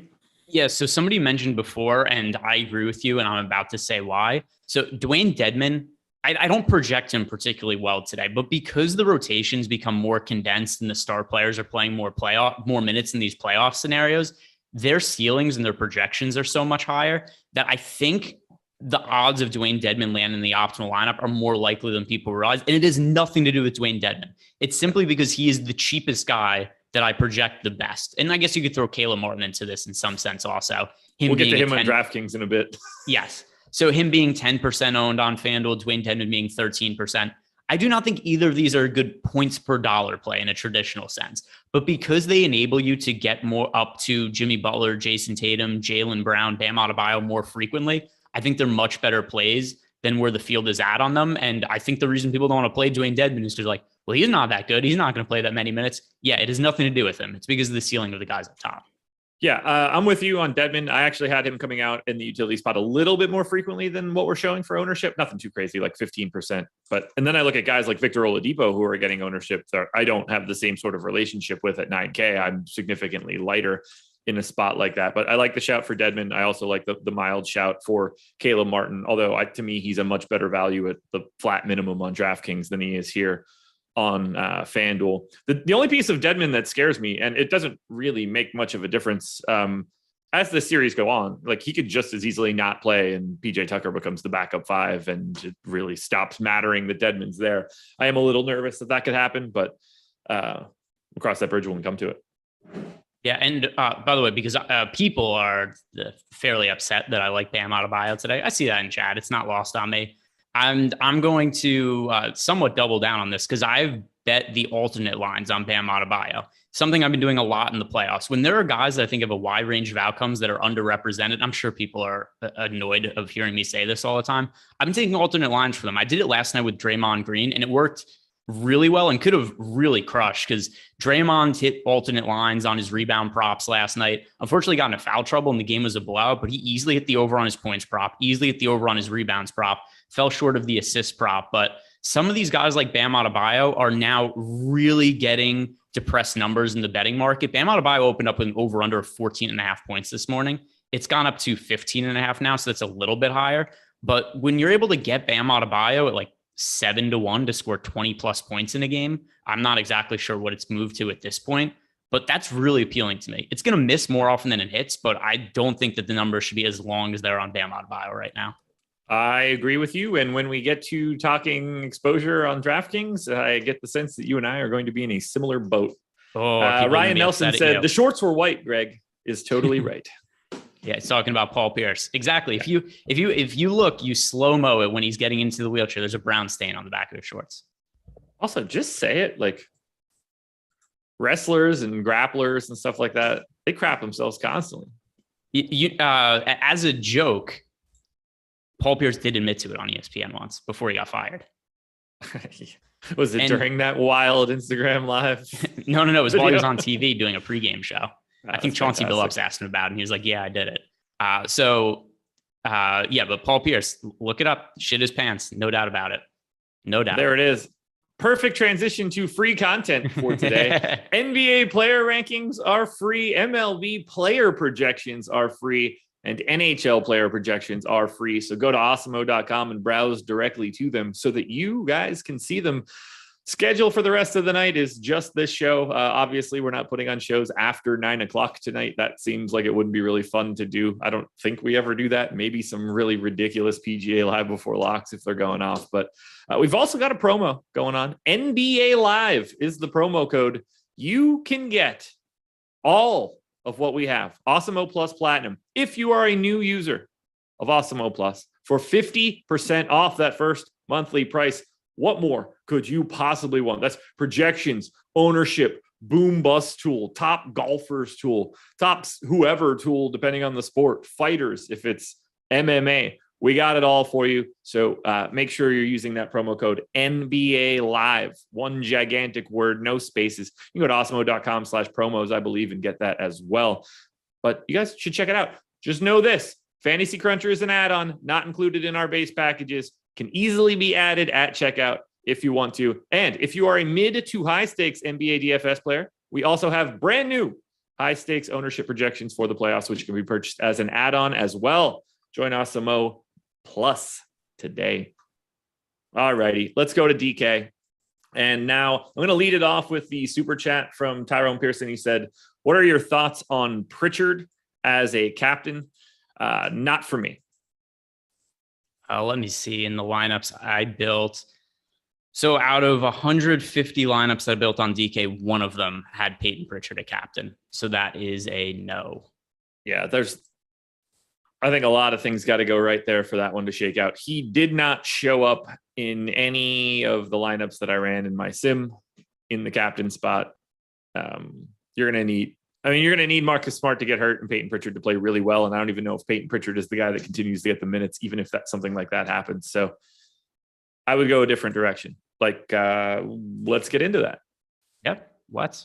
And I think that we can go many different directions here.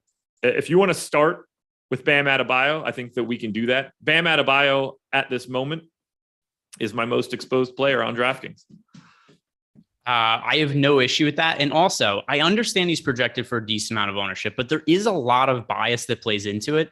And when I read the comments in chat where we instantly bring up Bam Adebayo and you think we would have told somebody that we just shot their mother because people are like, how could you do this? How could you do this to me? How could you recommend Bam Adebayo? This is the most terrible thing that's ever happened. He's going to come in underrepresented. I have to assume that based on the responses we're seeing right now. I don't have any degree of confidence that I'm coming out here and telling you that Bam Adebayo isn't hurt, that Bam Adebayo is going to come out and score 40 fantasy points. I just think that he's, one, been priced down because he hasn't played well recently. And then point two, none of you guys want to play him because he struggled recently, but it's accounted for in his salary. He's been priced down. So I think there's upside in Bam Adebayo. I like getting to him. Do I think there's potentially something wrong with him? Yes, he has not looked like himself recently. But I'm willing to take the chance that he's going to play better and that he's feeling okay. It's what I've done all postseason. Guys that have had kind of questionable or checkered history with injury recently coming into games that scares people off. Those have generally been the guys I've rostered lately. Bam is a bum. B-U-M-B. He's a bum. That's a new one. Yeah. I've got like a quarter of my lineups with him in the captain spot. I've got another gigantic chunk with him in the utility. I'm willing to take the chance. I'm willing to be wrong. And I'm with you. I think he might end up coming in a little bit lighter just from the absolute vitriol we're getting about him in chat. It just feels like it has to be a little bit lighter. Obviously, we're more than happy getting Butler, Tatum, Brown in the captain spot. Do you have any particular leans there? Butler and Tatum, very similar ownership in the captain spot. Brown coming in probably half of those guys. I think their ownership looks about right. I don't really have much of a take on it. So the only thing I'll add is the same exact thing I said in game one of the series. I think the FanDuel scoring does lend itself a little bit more favorably towards Jimmy Butler, and the DK scoring lends itself a little bit more favorably towards Jason Tatum, just because of the defensive stat bonus for Jimmy Butler over on FanDuel, and then the 3-point bonus on Tatum over on DK. By the way, Jimmy Butler in the post-game press conference in game one kind of said that the one thing he felt he got wrong in that game, in game one, was that he went 0 for 2 from 3, and his goal is to go 0 for 0 from 3 in game 2. He said that he should be attacking the basket more. He shouldn't be settling for jump shots. So I think with that in mind, and also Jimmy Butler, I know he shot okay from 3 in the postseason. It's been a very long time we've seen Jimmy Butler in the NBA. He's not a good 3-point shooter. And I do think the DK scoring, which award and a half point for 3, it's just a little more favorable towards Tatum. That needs cheaper. I can't imagine saying Bam has literally done nothing these playoffs when he had 4 out of 5 games with 40 plus fantasy points, including one that went to 50 plus. But, we'll just ignore most of that information. That seems. I mean, the same thing I would like. Harden was absolute trash in game 6 of the second half of the series against the Heat when they got eliminated. And people totally forgot how good he was the game before, where he just went totally. I think it was the game before. One of the games, James Harden went totally berserk, and everybody's like, "Oh my God, Harden was terrible in the post." He's like, I mean, yeah, except for last game. I think people don't really understand like how frequently someone should exceed their median projections. Like people shouldn't go crazy every time. It's incredibly unlikely. You're basically just as likely to go 7 points over your fantasy point projection than you are under. Yeah, and I mean, the other thing too is we see a lot of pricing changes by the algorithms based on what guys did in the last couple of games. So if you're a couple of things happen. If you're just chasing whoever did well in the last couple of games, number one, so is the rest of the field. But then number two, you're playing somebody who's more expensive. And no, Embiid was not out in that game for people who said that he was out. Embiid was playing that game. It's going to be fun to get to Bam. I don't really have too much to say on Butler or Tatum or Brown in relationship to DraftKings. Like that, you just play those guys in a decent chunk of your lineups. I have all of them pretty aggressively, pretty close to, the public ownership. They're hard guys to take a stand on. You can't, it's really hard to go like wildly over or wildly under on the, the main 4 guys, unless their ownership tends to be depressed. So who do you have your eye on that isn't part of the quote unquote big 4? All right. So let me look through the lineups I have built right now. And I mean, Gabe Vincent, for the same reasons we talked about before on DraftKings, if this is going to be what he's owned at, 31% in the utility spot, once again, because of recency bias, I think there's a good chance that number does end up coming up a bit, but at least per projections right now, I think he's pretty underrepresented. And the other one is Kayla Martin, for the same reasons that I like Dwayne Dedman over on FanDuel. Yeah. I have Kayla Martin projected for, let's see, I gave him 12 minutes. And that comes out with a fantasy projection. Let's see, where is Kayla Martin? I'll give you mine. I got him at 9.2.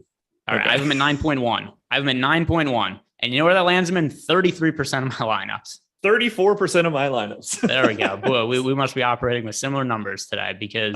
Did you log on to my computer while I was out of town?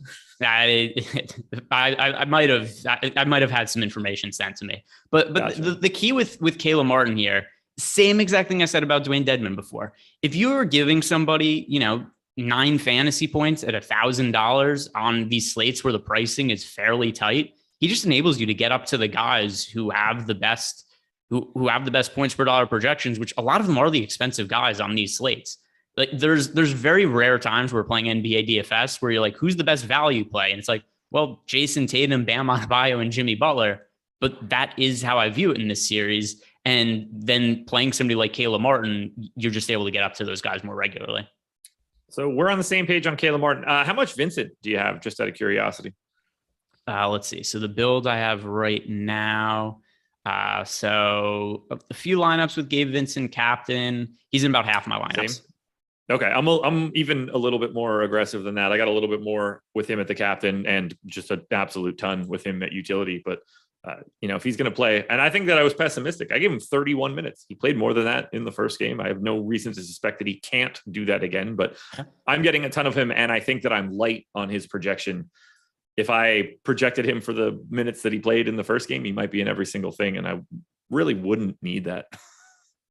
No. And I mean, the only thing I could think here is, what are the pitfalls for Max Strus plays better this game and Strus ends up playing more minutes. Maybe Oladipo plays well off the bench, or like Kayla Martin. But other than that, Gabe Vincent was really good the last game. And I think he probably earned himself playing time today. Look, they like him. We've seen that basically all season. He had played the third most minutes in the game last time. To me, it's something probably has to happen in order for that to change. Like I see Gabe Vincent's ownership and I see Peyton Pritchard's ownership, and they're relatively close to each other. And to me, that's pretty surprising. Peyton Pritchard's is he my biggest fade? He is. So Peyton Pritchard is my biggest fade. So I don't see those guys as particularly similar. I'm basically taking any ownership that the public has on Peyton Pritchard and giving it to Gabe Vincent. Let's see. Who is my biggest fade relative to ownership? It's Pritchard and it's Strus for me. And I don't love that. Sort by, it's hard too because Strus would be number one for me. It was Strus on the last slate for me as well.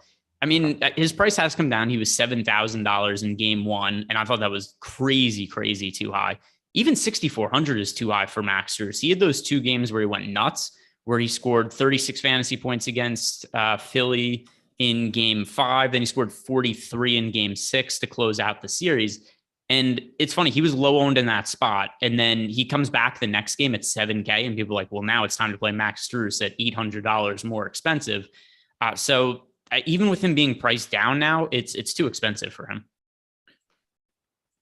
All righty. So we're talking about guys that we were over on. We're talking about guys that were pretty under on. Anybody else that stands out to you here from a DraftKings perspective that we haven't really touched on yet? PJ Tucker, somebody else that I'm underweight to right now. It's just, he's kind of priced in this no man's land. For one, he's more expensive than Gabe Vincent, who I project to be a lot better. And then beyond that, I think Peyton Pritchard also warrants a higher projection than PJ Tucker for $200 more expensive. I know you said you don't like Pritchard that much, but if I'm choosing in between the two, I'm going to lean towards Pritchard with Derek White out for the Boston Celtics. So PJ Tucker just kind of gets lost where there aren't that many players in the 4K range. And of the ones that are there, I think they project much better than him. So Tucker's another one that would be in the fade category for me. I'm totally neutral to him. So I don't really have, he is the most neutral relative to the field guy that I have. So I don't really have much of a take on him. He's just sort of seems to be just filling in at that price range. But I'm lighter on Smart. I'm lighter on Grant Williams. I'm lighter on Tyler Hero, Dedmon, Oladipo. I mean, $5,200 Oladipo is a real tough sell for me. Other guys that I'm over, the guys that I'm most over on: Vincent, Bam, Kayla Martin, Jalen Brown. Let's get that out now. I'm with you on Oladipo, but also Eric and I have both been really light on Victor Oladipo. In general, chat is fairly high on Victor Oladipo and gets very upset at us when we say negative things about him. That's because chat lives in 6 years ago and the only year that he was ever good. Yeah, so I'm curious to see if chat is still up on Victor Oladipo, because at least as of late, the playing time hasn't been there for him. Now, as a points per minute fantasy producer, yeah, if you told me Victor Oladipo was going to get a lot of playing time, I could get behind him because I've done that in other points in time in the playoffs. He started that game in place of Jimmy Butler. Remember when Jimmy Butler sat out a playoff game against the Atlanta Hawks? I'm sure nobody remembers that at this point. But yeah, he sat out that game. Lowry was also out. Oladipo started. That was a terrific spot to roster Victor Oladipo. There's been other spots where I was able to get behind him where players were out for the Heat, but he played 15 minutes last game. He's 5,200. That's somebody that I don't project all that well, nor am I interested in. So I'm sure chat's probably playing Victor Oladipo and is upset that I don't like him again. Victor Oladipo shooting a crisp 39.8% from the field in this series. In the playoffs. Sorry, in the playoffs. It's pretty disgusting. He's really, really, really bad offensively. So enjoy that, everybody. Enjoy when the Heat re-sign him too. That'll be a great contract. I don't think they're going to. Oh, they're 100% going to. If it is, I think that's the whole reason they've done this nonsense, just to keep his bird rights. Potentially, but if they do, it's going to be a nominal contract. It's not like he's getting anything significant, I wouldn't think. I think he's going to end up getting more than we would expect him to get. Not that I'm not saying that he's going to get like 15 million or something like that, but whatever he gets, he won't deserve. Very possible. I don't know why I left the word centers in that run sheet. That wasn't supposed to be there. That was supposed to become something else. So I'm just going to delete it and we'll make up the next thing that we do as we go along. But at this point in time, we're going to talk a little bit about Prize Picks, the presenting sponsor of this show. That I know how to do quite well. If you use the promo code Awesemo, you can get a $100 first match deposit bonus. You don't got to worry about sharks, optimizers, mass entries, none of that stuff. You're basically building parlay cards. 5-player lineup can net up to 10x your entry fee, and you can bounce across multiple sports if you would like. You don't have to just be 5 straight picks of NBA games from just tonight and tomorrow or whatever you want to do. You can get into real weird stuff. You want to add cricket? You could add cricket. You want to add disc golf? Apparently, you could add disc golf. I'm not going to be able to help you there, but I can play it. That much I can tell you. Add some USFL if you so desire. Tons of choices there for you. You can use the free Prize Picks player prop tool that we have at awesemo.com. That will make things even easier for you. Greg, do you see a prize pick prop that stands out most to you? Let's see. So on one hand, I'm pulling up right now because you never know what's changed or stayed the same since we started. One thing I will shout out is they always do these discounts for Tuesdays or for big events. And for tomorrow, they have Tiger Woods discounted to 1.5 birdies or better from 2.5. So that is something I think to take advantage of, is any of those deals. I know it's not an NBA question, but just wanted to shout out to people, a good way to find value. What was the line? Tiger Woods what? 1.5 birdies or better. Oh, I thought it was women. Oh no, yeah, please. These aren't 100% guaranteed things. There's some wiggle room for him to not hit. Got it. But still, got it. There's never been any wiggle room for Tiger Woods to not hit. I promise. Over 1.5 birdies or better, though. I think that's a pretty safe one looking there for Tiger Woods. Other ones, I still like Bam Adebayo over 14.5 points. I like I said before, I do slightly prefer getting like alternate lines on Bam Adebayo where you can get really significant plus money on like 20 plus points and whatnot. But I mean, 14.5, that's a really low number for Bam. So I project him for around 17. Hard for me to not like the 14.5 mark. Yeah, I'm with you. I'm going to pull up my my projections right now and just give a quick cursory look at, points, rebounds as quickly as I can. I'm right on that same Tatum number. I'm a little bit lighter on Butler, but it wouldn't be something that I would immediately want to try to take. Basically the same exact number on Jalen Brown. Obviously, you and I are team Bam Adebayo in this spot. There's not a lot of value to try to squeeze out of here unless you really want to get into like the truly wacky guys, like even Victor Oladipo, who I just took a dump on like Amber Heard. I'm right on that 7.5 point number. So like, I don't really need to go that direction. Horford at 9.5 points. I could go slight lean to that over. I'm not like married to it by any means. Here, I have one I like. Dwayne Dedmon over 3 rebounds. And here's what I think with Dwayne Dedmon. The biggest risk with any Dedmon props is that he wouldn't be in the rotation. But if he plays 0 minutes, this gets voided. And so the fact that he's over under 3 rebounds, that's such a low mark that I feel pretty good about it as long as he sees floor time. And once again, if he doesn't, it gets voided anyway. That's not a bad shout. I mean, I have him slightly over the number, so I don't think it's crazy just to begin with. And then you get that added bonus of maybe it won't even count. Yeah. Jordan Lockhart with the monster super chat. So kudos for that. Robert, I'm going to hit on yours right now. DKGPP, thoughts on Smart at captain and ownership percentage? I'm not sure that's how these super chats work, but we can give you thoughts on Smart and the captain spot. I have him in a lineup. I am well under his current ownership, and I'm lighter on Marcus Smart. So it's not my cup of tea in the aggregate, but I certainly don't have an issue with it if you're building one lineup. Let's see. Captain Marcus. I am well under the field in terms of Marcus Smart's captain ownership because he is actually projected to be somewhat popular as a captain play on DK today. Projected for nearly 10% ownership. I have less than half of that. So I do not like him as a captain play because per ownership projections, he's going pretty overrepresented there to me. Yeah, like the lineup that I have with him is basically, a 4x2 Boston to Miami, obviously. Two pieces that I've got from Miami are Vincent and Bam. Robert Williams is sort of the guy that makes the lineup a little bit more different. But that's the only one that I have that made it into anything that I thought was worth anything. But again, like in a single lineup, there's absolutely nothing wrong with building a Marcus Smart lineup or building a lineup with Marcus Smart at captain. You probably have to get a little bit more different at the utility spot because I think his ownership is a little too high in the captain spot. Yeah, and you're going to have the same answer as me here, and I kind of want to say it just to rile up the chat. Which player do you think is most underrepresented as the captain today? I mean, it's Bam, right? Yes.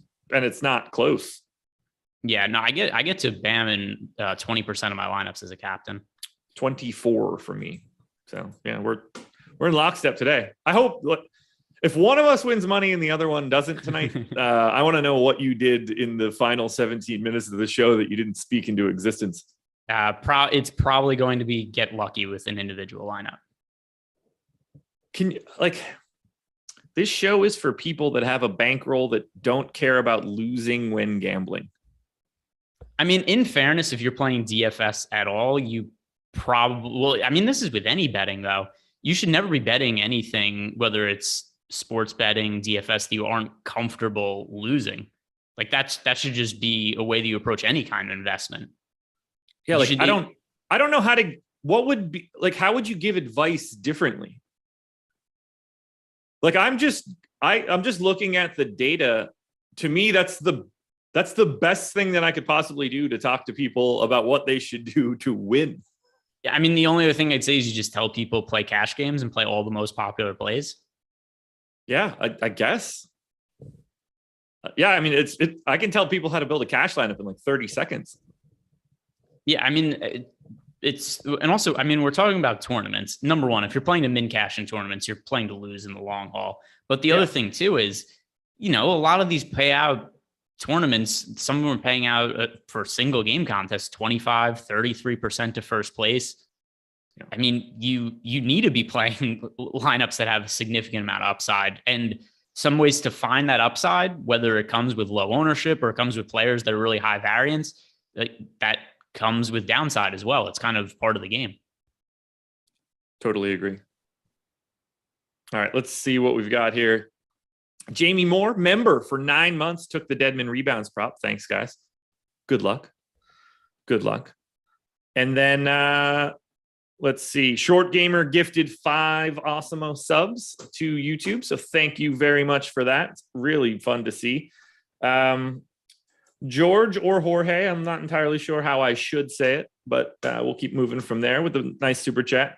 And it says, would you restrict or group some players for the captain spot only? How would you prioritize Horford versus Williams? I assume that's Robert. It's a question for a DK GPP 150 max lineups. I certainly wouldn't restrict or group the captain spot. It's no need.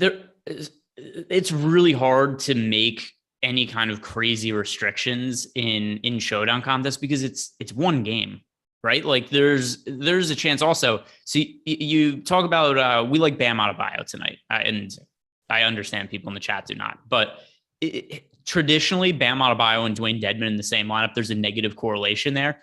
Dwayne Dedmon is $2,000 on DraftKings. He's $6,500 on FanDuel. He could play 10 minutes and have a game that's serviceable for that price point. So while there is technically a negative correlation between Dedmon and Bam Adebayo, I don't really particularly care for a one-game slate. Same. And then second part of that question was, how would you prioritize Horford versus Williams? I'm a little bit heavier on Robert Williams than we're showing the field, but for all intents and purposes, it's basically the same. When it comes to Horford, it's the same answer, but like slightly in reverse. I don't have any Horford at the captain spot. He is pulling ownership there. I feel comfortable with that. I'm basically the same at the utility spot. So at least for right now, I don't have a gigantic difference between Williams and Horford. Although I do have more Robert Williams. I think he's got a higher ceiling, and in particular, $1,600 cheaper. If he's just able to continue to play and play more, their goal is to get him to play as many minutes as he can. I think they'd like to have him out there for, 32 to 34, if that can work out. We got 28 the last time out. And, if he starts getting into some sort of wild pick and roll, throwing down everything, rebounding everything, blocking everything, that's the type of game that he can have. I like his upside there at 6,200. He was, for the entirety of the regular season, a better fantasy producer than Al Horford, more expensive than Al Horford, and more popular than Al Horford. I understand things are different now because Robert Williams is banged up in the postseason, and it is slightly concerning that he wasn't able to finish last game. He had to leave with some sort of leg cramp. I'm pretty sure the team confirmed after the fact there was a leg cramp. It wasn't any kind of reoccurrence of the knee injury. So that is slightly concerning, but he looked really damn good when he was out on the court last game. Yeah. Might have been the Celtics' best player, second best player at worst behind Jason Tatum. Most of what Jalen Brown did was in garbage time last game. So I have no reason to think that Robert Williams isn't going to be a better fantasy producer than Al Horford going forward. And in general, you should expect him to be a better one in every single game that they play in a comparable amount of minutes. Robert Williams, in my baseline model, 1.15 fantasy points per minute. Al Horford, 1 flat. Yep. And once again, when it comes to Al Horford and what he's done in the playoffs so far, Robert Williams missed some time. That helped Al Horford. Then point two, I just think that matchup against the Milwaukee Bucks was very, very favorable for Al Horford.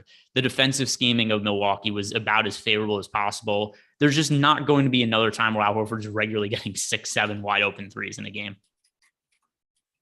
Let's see. Were there any other super chats that I've missed? I don't think so. I think I'm caught up on everything. Guys, hit that like button if you haven't done it already. We're up over 500 now, but seems to me that we should be even higher than that. Feel like we should be sniffing 600-700. So let's go ahead and do that. Hit that thumbs up. Anything we have not talked about yet from a FanDuel side, from a DraftKings side, anything that just stands out to you? We've got about 11 minutes before we get to lock, and then you and I really can start shooting the shit.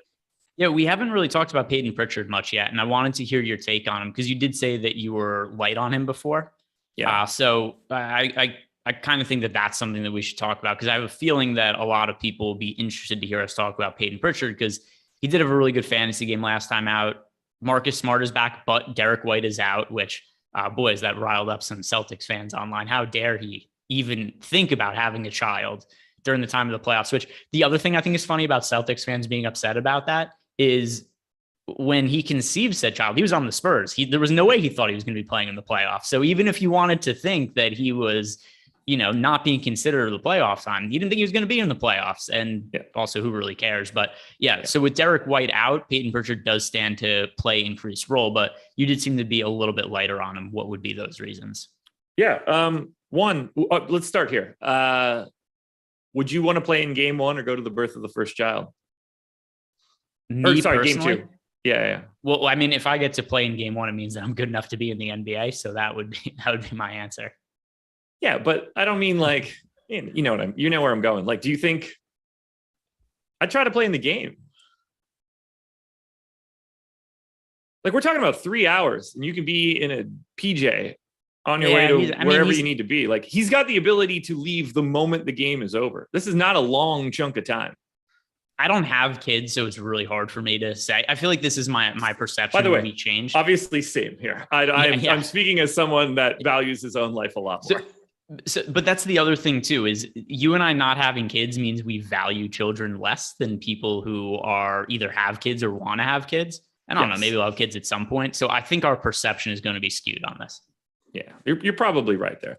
I just unless the expectation, I think you got to play and take the chance. If you get the call in the middle of the game, just bail in the middle of the game then too. You hop in the PJ, you'll be wherever you need to be almost immediately.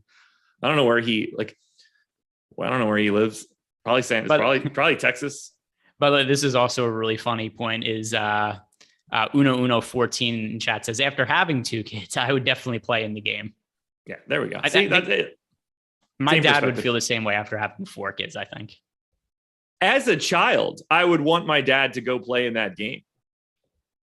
My dad says the most difficult thing that's ever happened to him in his life is when my mom was giving birth to my brother Josh, which was my dad's third kid, He must be the best kid, man. The vending machine was out of pretzels, and my dad is devastated by that to this day. It's incredible. That's incredible. All right, so Peyton Pritchard. So I gave Peyton Pritchard 24 minutes, and that felt safe to me. I could go upwards of 28 if they locked into some sort of like 7-man rotation. I think it's feasible that he plays like half that and Aaron Nesmith plays the other half. Like to me, that's completely possible. I'd be surprised if Tice soaked up any extra minutes. I mean, those are really conceivably the only 2 additional people that are going to be playing in this game. At 24 minutes, with everybody back, with basically Tatum and Brown and Smart, and I guess I need to name anybody else from a usage perspective, all those guys on the floor basically all the time. Like, it's not really like a great spot. The ball's going to be in his hands less. I think he's slightly overpriced on FanDuel at 10K. Like, I don't think that that's a great spot at all. Like, to me, that's just impossible now. So if we're talking about it from a DraftKings perspective, he just didn't really show up in anything that I was doing. I just don't think there's enough minutes out there. It's not like he's a good per minute guy in general. He's not truly atrocious. He's a 0.85 baseline guy. I have that lower in the playoffs just naturally. He's just going to be involved in the offense a little bit less than he normally is. He's not getting second unit run like he normally does. So I just don't really see it particularly. And I think this is the easier piece for me.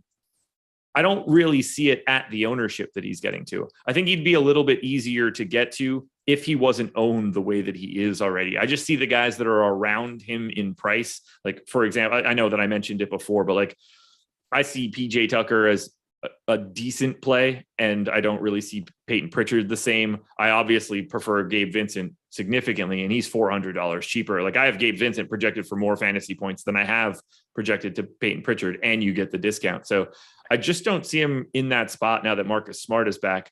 Obviously, having Derek White out helps, but I don't think it helps as much as it seems on the surface. Yeah, I mean, so just to reiterate my power rankings, I guess we'll call it, of guys in this price tier, it is Gabe Vincent number 1 by a country mile, and then I have Peyton Pritchard 2, and then PJ Tucker 3 behind him. But the gap between Vincent and Pritchard is far greater for me than the gap between Pritchard and Tucker. But ultimately, I come in underweight to both Pritchard and Tucker at their current ownerships. All righty. Any other super chats coming in? Yeah, we did get one from Safe, not entirely sure. Thoughts on Robert Williams? We touched on him a little bit earlier. I like taking shots on him in the captain spot on DraftKings. I think he's at least slightly under-owned there. I think he's about properly owned in the utility spot. I'd say that if on a scale of 1 to 10, if we're saying 5 is average, I like him as like a 6. I'd say a 7 for Robert Williams. I've been high on him all postseason when he's been active, and just the fact that he looks so good physically and played so well in game 1, I don't have too many concerns about him right here. I think he's pretty much a full go. I'd be more likely to go to 7 than I would to 5. I'll put it that way, because I just think there's a lot of like untapped potential in playing time for him, where if that starts going up, that starts to paint him in a much better light. And if that starts to go up too, that's another way that like Peyton Pritchard can play less minutes. The more that Robert Williams can play at center, the more that Al Horford can sort of just be the backup center and then play at the 4. I don't know how much that impacts Grant Williams. I think that just means that we get more Jason Tatum at the 3, and all those minutes start to trickle down towards smaller and smaller guys. Yep, I've no disagreement there. Perfect. 4 minutes to go until lock. I think we're nailing this right now. Even Jordan's on Red Dog right now. That's a lot, isn't it? It's exhausting. Appreciate you, Jordan, for also being there. Makes it fun to see. You know what's most important? Who do you think wins tonight? Ooh, that's a good one. Before we get to that, because it's not going to matter, live before lock offer for BetMGM. Bet $10 on any NBA money line tonight, which should be pretty easy to find. When a three-pointer is made, you will win $200. That easy. Click the link in the description of this video. Use the code LBLBETS to claim that future $200 now. And if no one makes a 3-pointer in tonight's game and you don't get that bet to win, we will do absolutely nothing. You can just cry on your own. I think the last game somebody looked this up for me. The last time there was an NBA game where nobody hit a three was like 1982 or something crazy. Yeah, there wasn't a 3-point line. Yeah. All righty. Who do I think wins this game? Boston. I'm on the same page as you. And also, when we were giving out bets yesterday, I told people I liked Boston +4 is the number that I ended up getting Boston at. Well, now Boston, last I checked, +1. So the line moved a lot. And now part of it was unforeseen by me. I did not expect that we were going to get Al Horford back. I was under the assumption Al Horford was not going to be playing. But either way, even at +1, I don't hate Boston. I'm not betting them again at +1 when I already have them at +4. But I think Boston should be favored in this spot. And there's obviously a little bias cooked in with me because I've been really high on Boston for the entirety of the postseason. I bet them months ago to win the NBA championship. So I value Boston more heavily than most people. But I think this is a better spot for them than a lot of people realize. And I think the Heat are a better team than the Bucks. And the Celtics didn't have too well. I guess maybe I should amend that because there was no Chris Middleton last series, so that does make a difference. But sure. That aside, the Celtics getting back Marcus Smart and Al Horford, that is worth more than 3 points in my opinion. I can't really disagree. I'm with you. I think Boston wins the game, so I don't have anything really to add. The Middleton piece is enough to make me like the Heat more than the Bucks, but doesn't matter now. Nope. I'm so pumped for the offseason. I mean, I'm pretty excited for the NBA Finals also, though. Likewise. I mean, this is just good basketball. We've got good teams that are all fun to watch. I mean, to a degree, like I don't find the Heat fun to watch, but they're good. They're a really good basketball team, so I don't mind it. It's not like it's a lot more fun to watch a Warriors-Mavs game, but. Oh, and one more thing about the Heat. Jimmy Butler is going to start missing more of his mid-range shots. This doesn't mean Jimmy Butler is bad. It does not mean that I think he's going to suck tonight or going forward. I just think he's going to shoot a more reasonable percentage on his mid-range shots, and that's going to hurt the Heat's offense. Right. Like, I still think Jimmy Butler projects as either the top or second best play today. If whoever you want to pick between Butler and Tatum, like I'm happy to say that that's a wash. It's not like I'm projecting Jimmy Butler to be shooting 58% from two. And like I'm projecting him to shoot like he normally shoots. He's still a really good play, but to project him like he's going to continue to shoot, 58% from two, he'd be ahead of Tatum by like 4 fantasy points. Yeah. And he can still be really good. And we still think he's going to be worse. Yeah. So last game, Jimmy Butler shot 12 of 17 from two. Yeah. That's pretty crazy. And it's hard to know this exactly. Like, I don't know how many of them were contested shots, but at least from watching the game and based on memory, he took a lot of very difficult shots. These were not like primarily layups that Jimmy Butler was hitting. He was hitting a lot of difficult fadeaway shots, a lot of step backs, and something else. Marcus Smart being back is going to mean tougher defense on Jimmy Butler. Because one thing Jimmy Butler did really well in the fourth quarter of game one, he destroyed Peyton Pritchard in the fourth quarter. And the Celtics didn't really have seen that coming. Yeah. I mean, the Celtics didn't have anywhere else to go. Marcus Smart was out. Al Horford was out. Derek White was playing like absolute shit. Peyton Pritchard was hitting a lot of shots. So they just kind of didn't have another option at that point. So Pritchard was out there playing. Oh, and also Robert Williams had a leg cramp and wasn't able to play in the fourth quarter. So they were just playing smaller lineups. Jimmy Butler got a switch on to Peyton Pritchard in what felt like, 75% of the possessions and absolutely abused him. Totally different scenario with Marcus Smart defending him. I assume that Marcus Smart is going to be a primary defender on Jimmy Butler for a lot of this game. I agree. We did get a Discord message from Coop on Top, opinion on Grant Williams. Obviously, we did not get to that in any sort of reasonable amount of time. I basically don't have him today and find him incredibly uninteresting. Which player? Grant Williams. Yeah, so all the things we look for in value, players being underpriced, guys who are ruled out because of injury. Grant Williams has all of the inverse of that. The Celtics have been without either Al Horford or Robert Williams for a lot of the playoffs. They have both of those guys back now, and Grant Williams is kind of priced as if one of them is going to be out. So Grant Williams is still going to play a role off the bench, but it's going to be more of a nominal role. And for most of the season, he has been shit as a fantasy producer. Yes, that is absolutely correct. I've got the game pulled up here on my screen. Normally, by the time we get to it, it's tipped off. They are still quite a ways away from tipping off. It's an ESPN game. Yeah.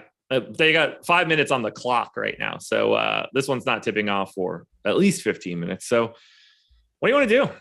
How do you want to do this?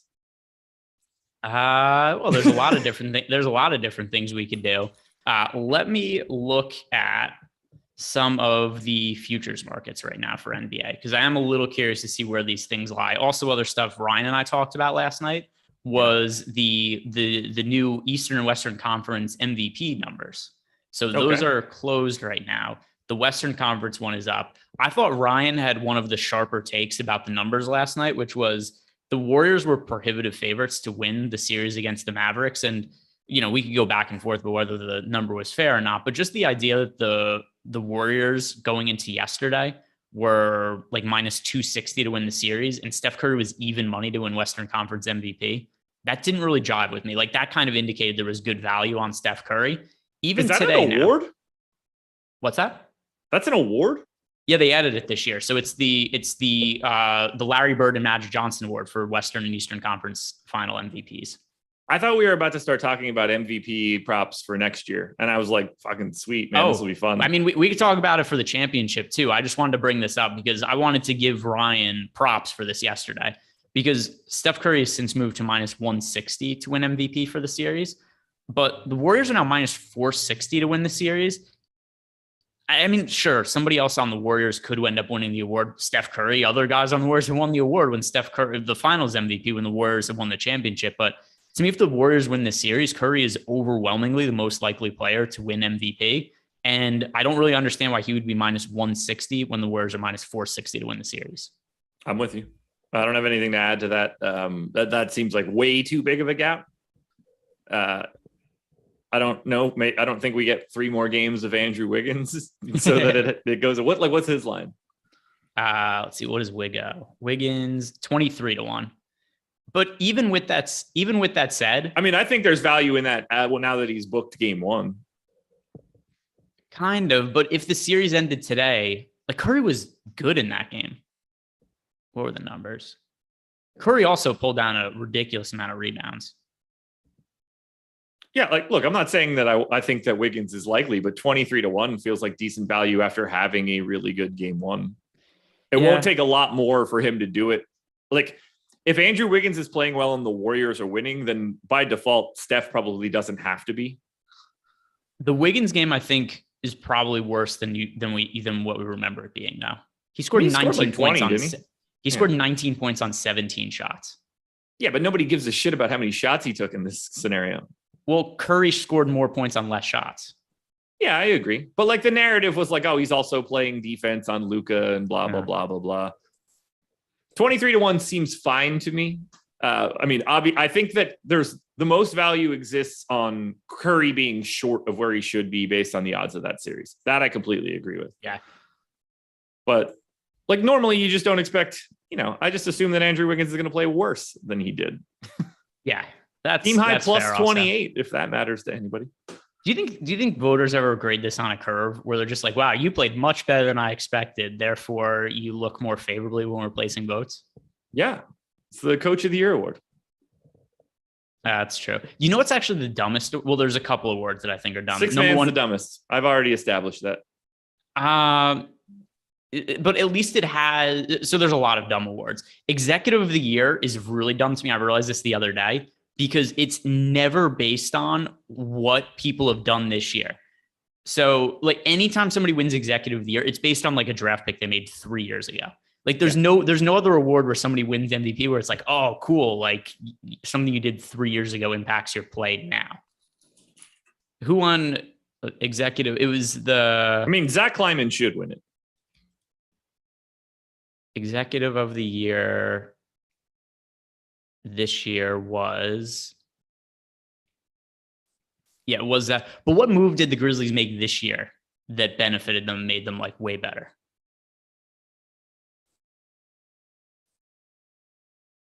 Should we be grading it like that? I don't. It's executive of the year. It's not the executive 3 years ago. It's not the executive. Oh, cool! You drafted Jaren Jackson Jr. a few years ago. I don't know. You know what's the best? You know what's the best move any executive made this year? The Wizards signed the biggest star. Oh, the Wizards got actual assets for Russell Westbrook this year. That's the executive of the year for me. It's not a bad shout, honestly. I know nobody's going to give anybody an award based on that, but if the Lakers were able to trade, I don't think the Wizards guy wins. I think the Lakers lose. I don't think that's zero. Like, I don't think that's equal on both sides. Well, they offloaded the contract. They got Kyle Kuzma, who I know you don't really like him, but if just straight up, I'd rather have Kyle Kuzma than Russell Westbrook this year, right now. Of course. They got a first I'd rather round have KCP than Russ. Yeah, let's see. What was the... If the Lakers just simply had KCP and not Russell Westbrook, they would have been better. They got Kuzma, KCP, Harrell, and a first round pick for Russell Westbrook.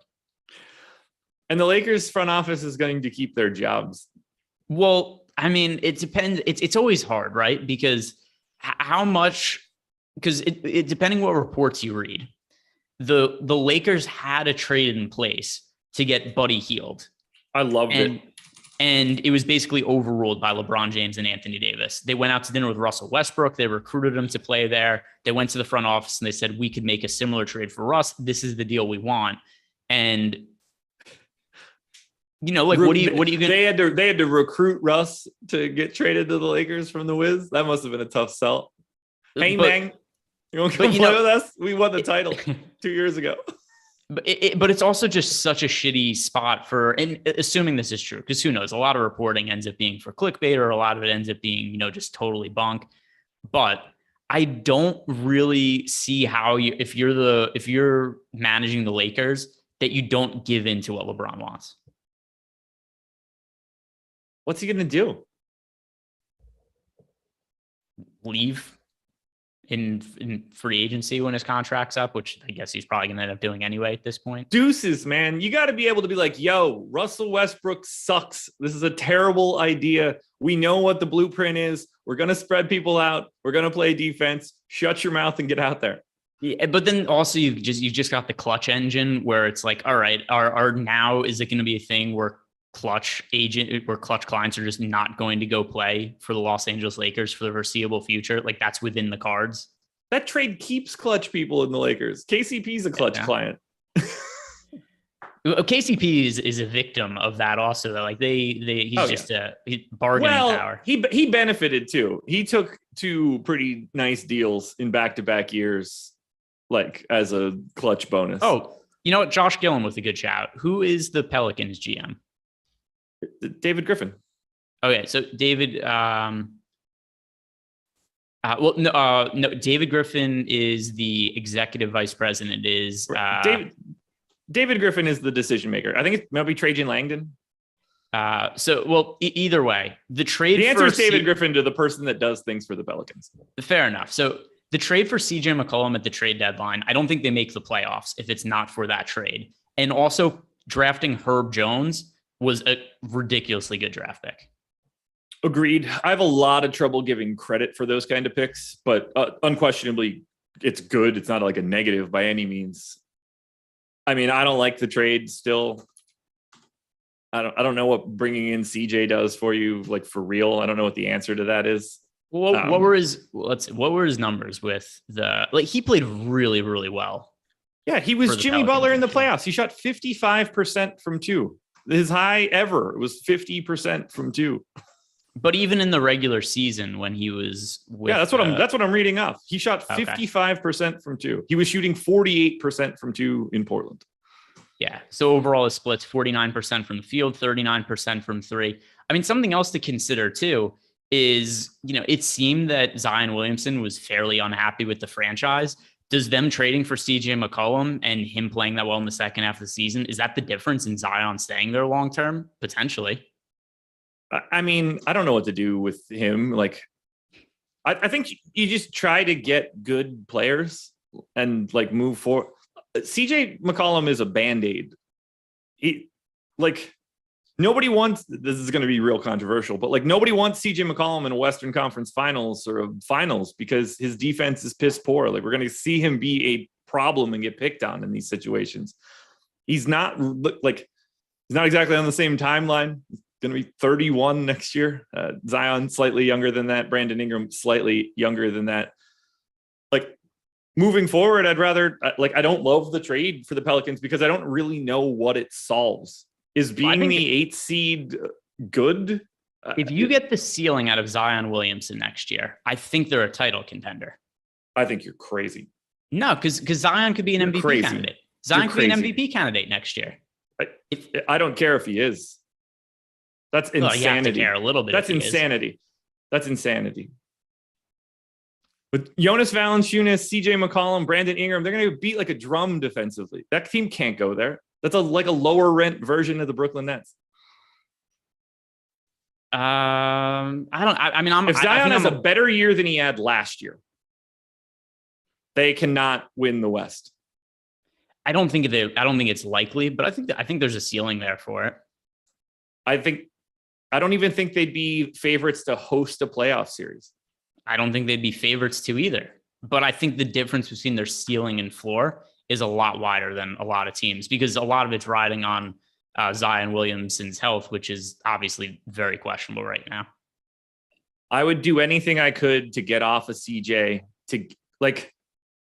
if you're the Pelicans, do you go sniffing around DeAndre Ayton? I mean, maybe that's not a great fit alongside Zion. You probably need your 5 to be stretched, but I'm trying to get people on that timeline. You have a trove of draft picks to come from the Lakers and from the Bucks. I just don't know why you try to fast track that with CJ McCollum. I think because they needed to win this year. I think they needed to make the playoffs this year because of some of the way that Zion was disgruntled with the front office and the performance of the team. I think there was a real chance that if they did not make the playoffs this year with him sidelined, that he was going to ask out in the near future. I'd tell him to get his ass on the floor first. Who's a better team next year? We're going to do this exercise. Oh, right. Jordan, enjoy the porn bots. Who's a better team next year in the West? The Phoenix Suns or the New Orleans Pelicans? Oh, the Suns. I'll give you Zion is able to play 65 games. Yeah, I mean, which to me, I would never bet on, by the way. No, neither would I at this point. One thing, while we're on I don't know what the Suns do in the offseason either. I think they should just bring the same. I think they should bring the same team back. They are. But I get the sense that Robert Sarver does not want to pay DeAndre Ayton. The only way that Ayton isn't on the Suns next year is if it's a sign and trade.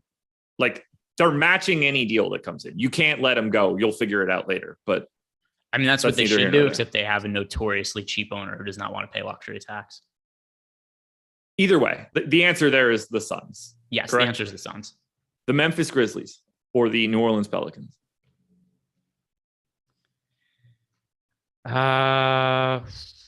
They won 56 games this year. I also think they wildly overachieved, and I think that there are way more health concerns with Ja Morant than most people would believe.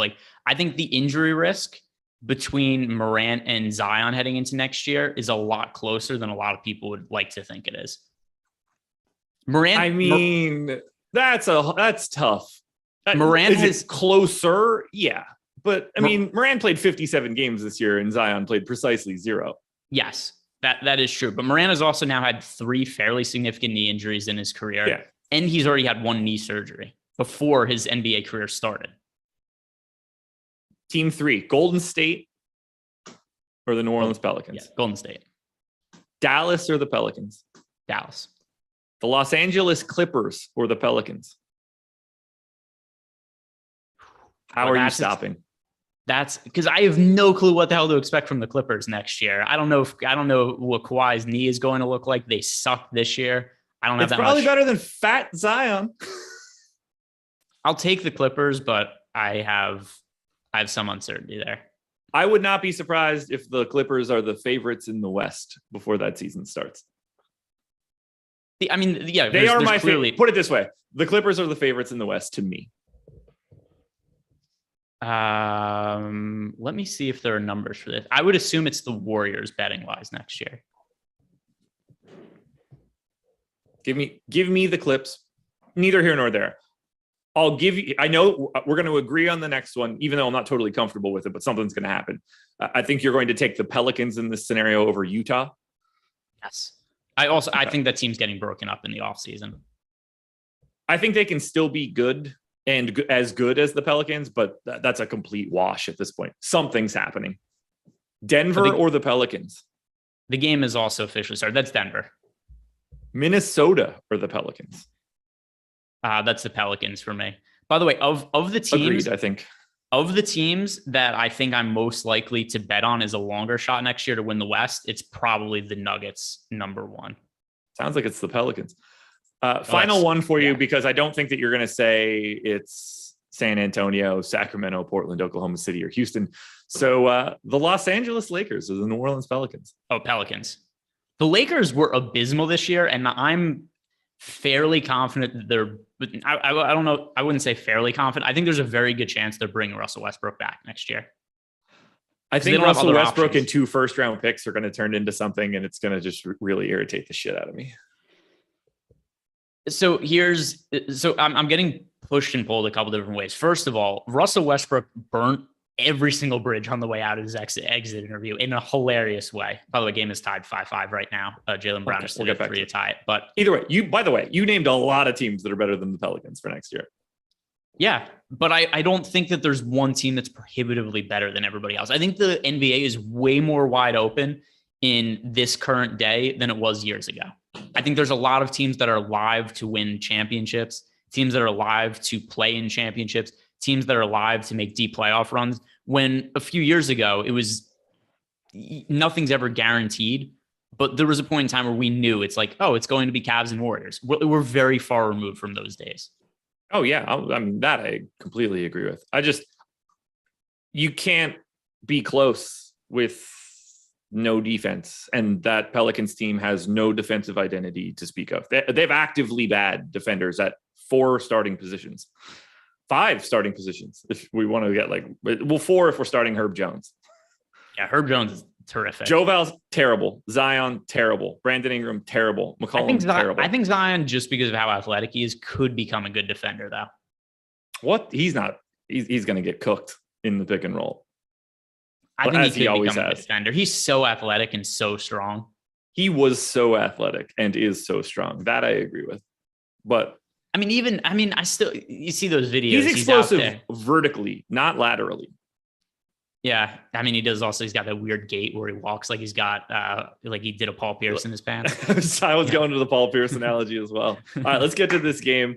Unless you have more on anything else that we were just talking about. No, Gabe Vincent just knocked down 3. Where are you streaming it right now, by the way? You have it up? Yeah. All right. So time for me. I'm at 9:05, 9:04, 9:03, 9:02. I'm a second and a half behind you. So okay, cool. Nothing that we need to deal with for the next 10 minutes. No. So we're more or less at the same spot. Hey, there it is. Al Horford wide open in the corner for 3. Yeah. I won't say this on the stream. It won't matter. What do we got here? Yeah. So Smart and Butler. Wow. What a pick. Smart on Butler, Horford on Bam in the pick and roll. I mean, that's just what a group of 4 guys to run through that. There's not going to be a single bit of miscommunication from Smart and Horford there. That's just work. It's just hard work. Nice stat line for Bam Adebayo so far. 4 minutes into the game with 0 stats across the board. Great. I don't even know where he is. Field. He's 0 for what? 0 for 1 from the field. So at least he took a shot today. By the way, for anybody that cares, the message that I just got from previous show, shit my money, I would greatly appreciate it if Bam remembered how to play basketball tonight. He's my highest owned captain, and I projected him lower than at least us and someone else. I said, that is the same situation for me. Oh, yeah. So that's 3 for us. Yep. And once again, The score right now 15-8. The Heat are leading, and Bam Adebayo is the only player in the Heat starting lineup that has not scored at least 3 points, and he has 0 stats across the board. The hell are all these stupid contests I'm registered for that I don't know about?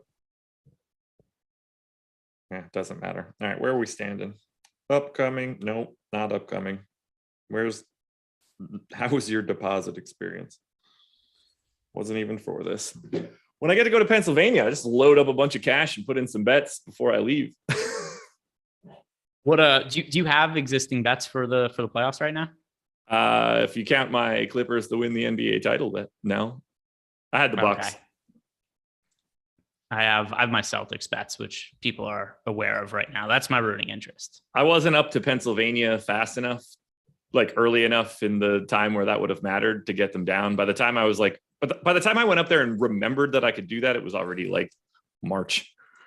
Not that it wasn't still a decent number there, but it wasn't the same number as early February. Yeah, so I have them at 60-1, and I think that almost every betting eligible tout in our industry has Celtics tickets. It feels like it was. Look, they're good. They're good. They're very good. Kudos to general manager Brad Stevens. Bob Stevens. Yeah, I don't know who that is. I really don't. The other thing too is because the Heat, they're up 15-8 right now. I still think the Celtics obviously are live to win this game. But if you had to ask me as of right now, which team is more likely to win the game, it's pretty clearly the Heat with a 15-8 lead early on. But I wouldn't be panicking if you're holding Celtics tickets right now if the Heat end up winning this game, because I think a lot of people don't realize the importance of home court advantage, and that by the time the series gets back to the Celtics for games 3 and 4, regardless of the outcome today, unless there's an injury of some sort, like Boston's going to be 4.5, 5.5 point favorites in those games. Yeah. Well, I mean, given what the score is right now, we've got 15-8 Miami. If you liked Boston before the game, there is immense added value in taking them right now. I can't make fun of him anymore. He DM'd me on Twitter and we buried the hatchet. I had an issue with him and it's all good now. So I said I have no issue. We've talked for a while. I've got nothing negative to say. It's funny. Like I'm gonna make jokes in any situation that I can make jokes, no matter how it's stated. I did on Twitter the other day, and a lot of people saw it, and that was But I will no longer be making fun of Sal Vetri on the show. I like Sal now. We've buried the hatchet with an issue we had. I am now friends with him. I'm going to make that joke ad nauseum for the rest of my life because it was put out there and it's funny. But I bear no ill will, and I think most people get that. If I wanted to bear ill will, I'd get that point across. I don't have it there at all. At all. Yeah, I bared some ill will, and I made that publicly known, and no longer have that anymore. It was just funny. It was just funny. Did you see the tweet I had about it the other day? Oh, I did. Yeah, that's part of the reason I brought it up. Yeah. Oh, Jay, keep that cut. Oh, I'm surprised Smart didn't pull that immediately. Is Marcus Smart's hair still dyed green? Yeah. That was a very ugly looking layup. Certainly also, was. Marcus Smart kind of looks like he's limping a little bit. I don't know. He does look like he's limping a little bit, which not ideal. No. But I agree with you. I was kind of noticing it while he was running back on defense there. I was like, oh, he's kind of running like Zion up and down the court. He had a weird gait. Do you have any opinions on tomorrow's game? I just like Golden State in that series, sort of in general. I just think they have too much for Dallas. That said, obviously everybody's been wrong about Dallas for 2 weeks now, including the lines. So look, Luka's magic. He's just magic. I don't mean he's got HIV or anything. Could, I don't know. If I were ever going to expect somebody to just like strap a team to their back and go for 40 in 5 straight and bring them back, like it might just be him at this point in time. He is a complete he's a full team on his own offensively and changes everything. I don't know if that matters as much against a team with Draymond Green. Here's what I'll say about the game tomorrow. I don't know if I'm going to bet it or not. I think the Mavericks are a little bit undervalued as 6-point underdogs when the juice is also on the Warriors. I'll tell you what, if this was not in the new rich people place where Golden State plays, it might be a different story. But that crowd sucks. If it was still at Oracle. Remember, by the way, we are 5.5 minutes into the game, and Bam Adebayo is still not registered a stat, nor is he taking an additional shot. So Bam out there doing he's doing what people make fun of PJ Tucker for. It's really not fun at all. And like, I have no regrets, but it sucks. Never. Well, you know, it'll be fun when he's 7,400 next game. We do it again.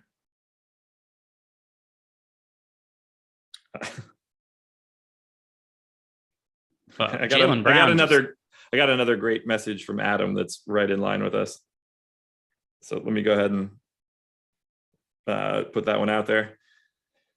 Faded Strus, obviously, so he's back to being peak Steph. I was like, yep, he was my biggest fade. Yeah, Strus right now 6 points, 2 boards, and an assist.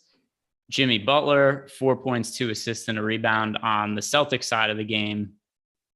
Let's see, where are they really struggling, the Celtics? Because they are shooting 66% from 3, 50% from the field. That's a foul on Tucker. That's a bad no call. I'm surprised Robert Williams isn't losing his mind.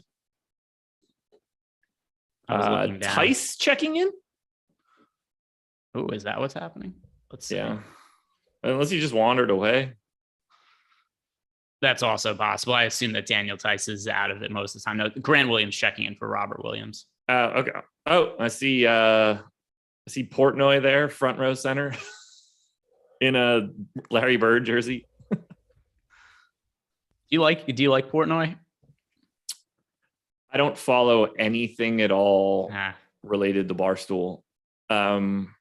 He was nice when I met him. Oh, you met him? Yeah, he was at a FanDuel live final.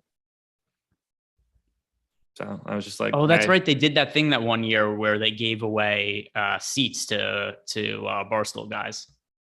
Yeah. I don't know if it was for that or for draft, because both things were happening at the exact same time. But either way, he was there. It was him and Ray Lewis. Who in a Hoboken bar. Yeah, who definitely killed a guy. So I'm unopinionated on it as well. It's a very, by the way, I haven't even been paying attention to how the Celtics got back into this game, but unrelated, by the way, it's 9:00. So let's hurt? wrap this shit up, because I know you don't want to be. Of course. I looked down, like somebody's laying on the ground hurt. It's like, oh, it's Bam Adebayo. Of course, why wouldn't it be? And there goes Jimmy Butler falling directly into the wet spot that was created 5 seconds before that. All right, are we done? Yeah, I think we're done. Well, if somebody is in Miami right now and they want to get a message to Bam Adebayo and tell him to participate in the game, that wouldn't be the worst thing in the world. Otherwise, that's it for us, guys. Thank you so much for being here. Hit the like button if you haven't done it already and you're part of the 360 people that are still here. Shout out to Prize Picks for being the presenting sponsor. Back again for another one tomorrow. So get ready for it all, everybody. Enjoy it. Good luck tonight. We're out of here. Peace. And this game is fucking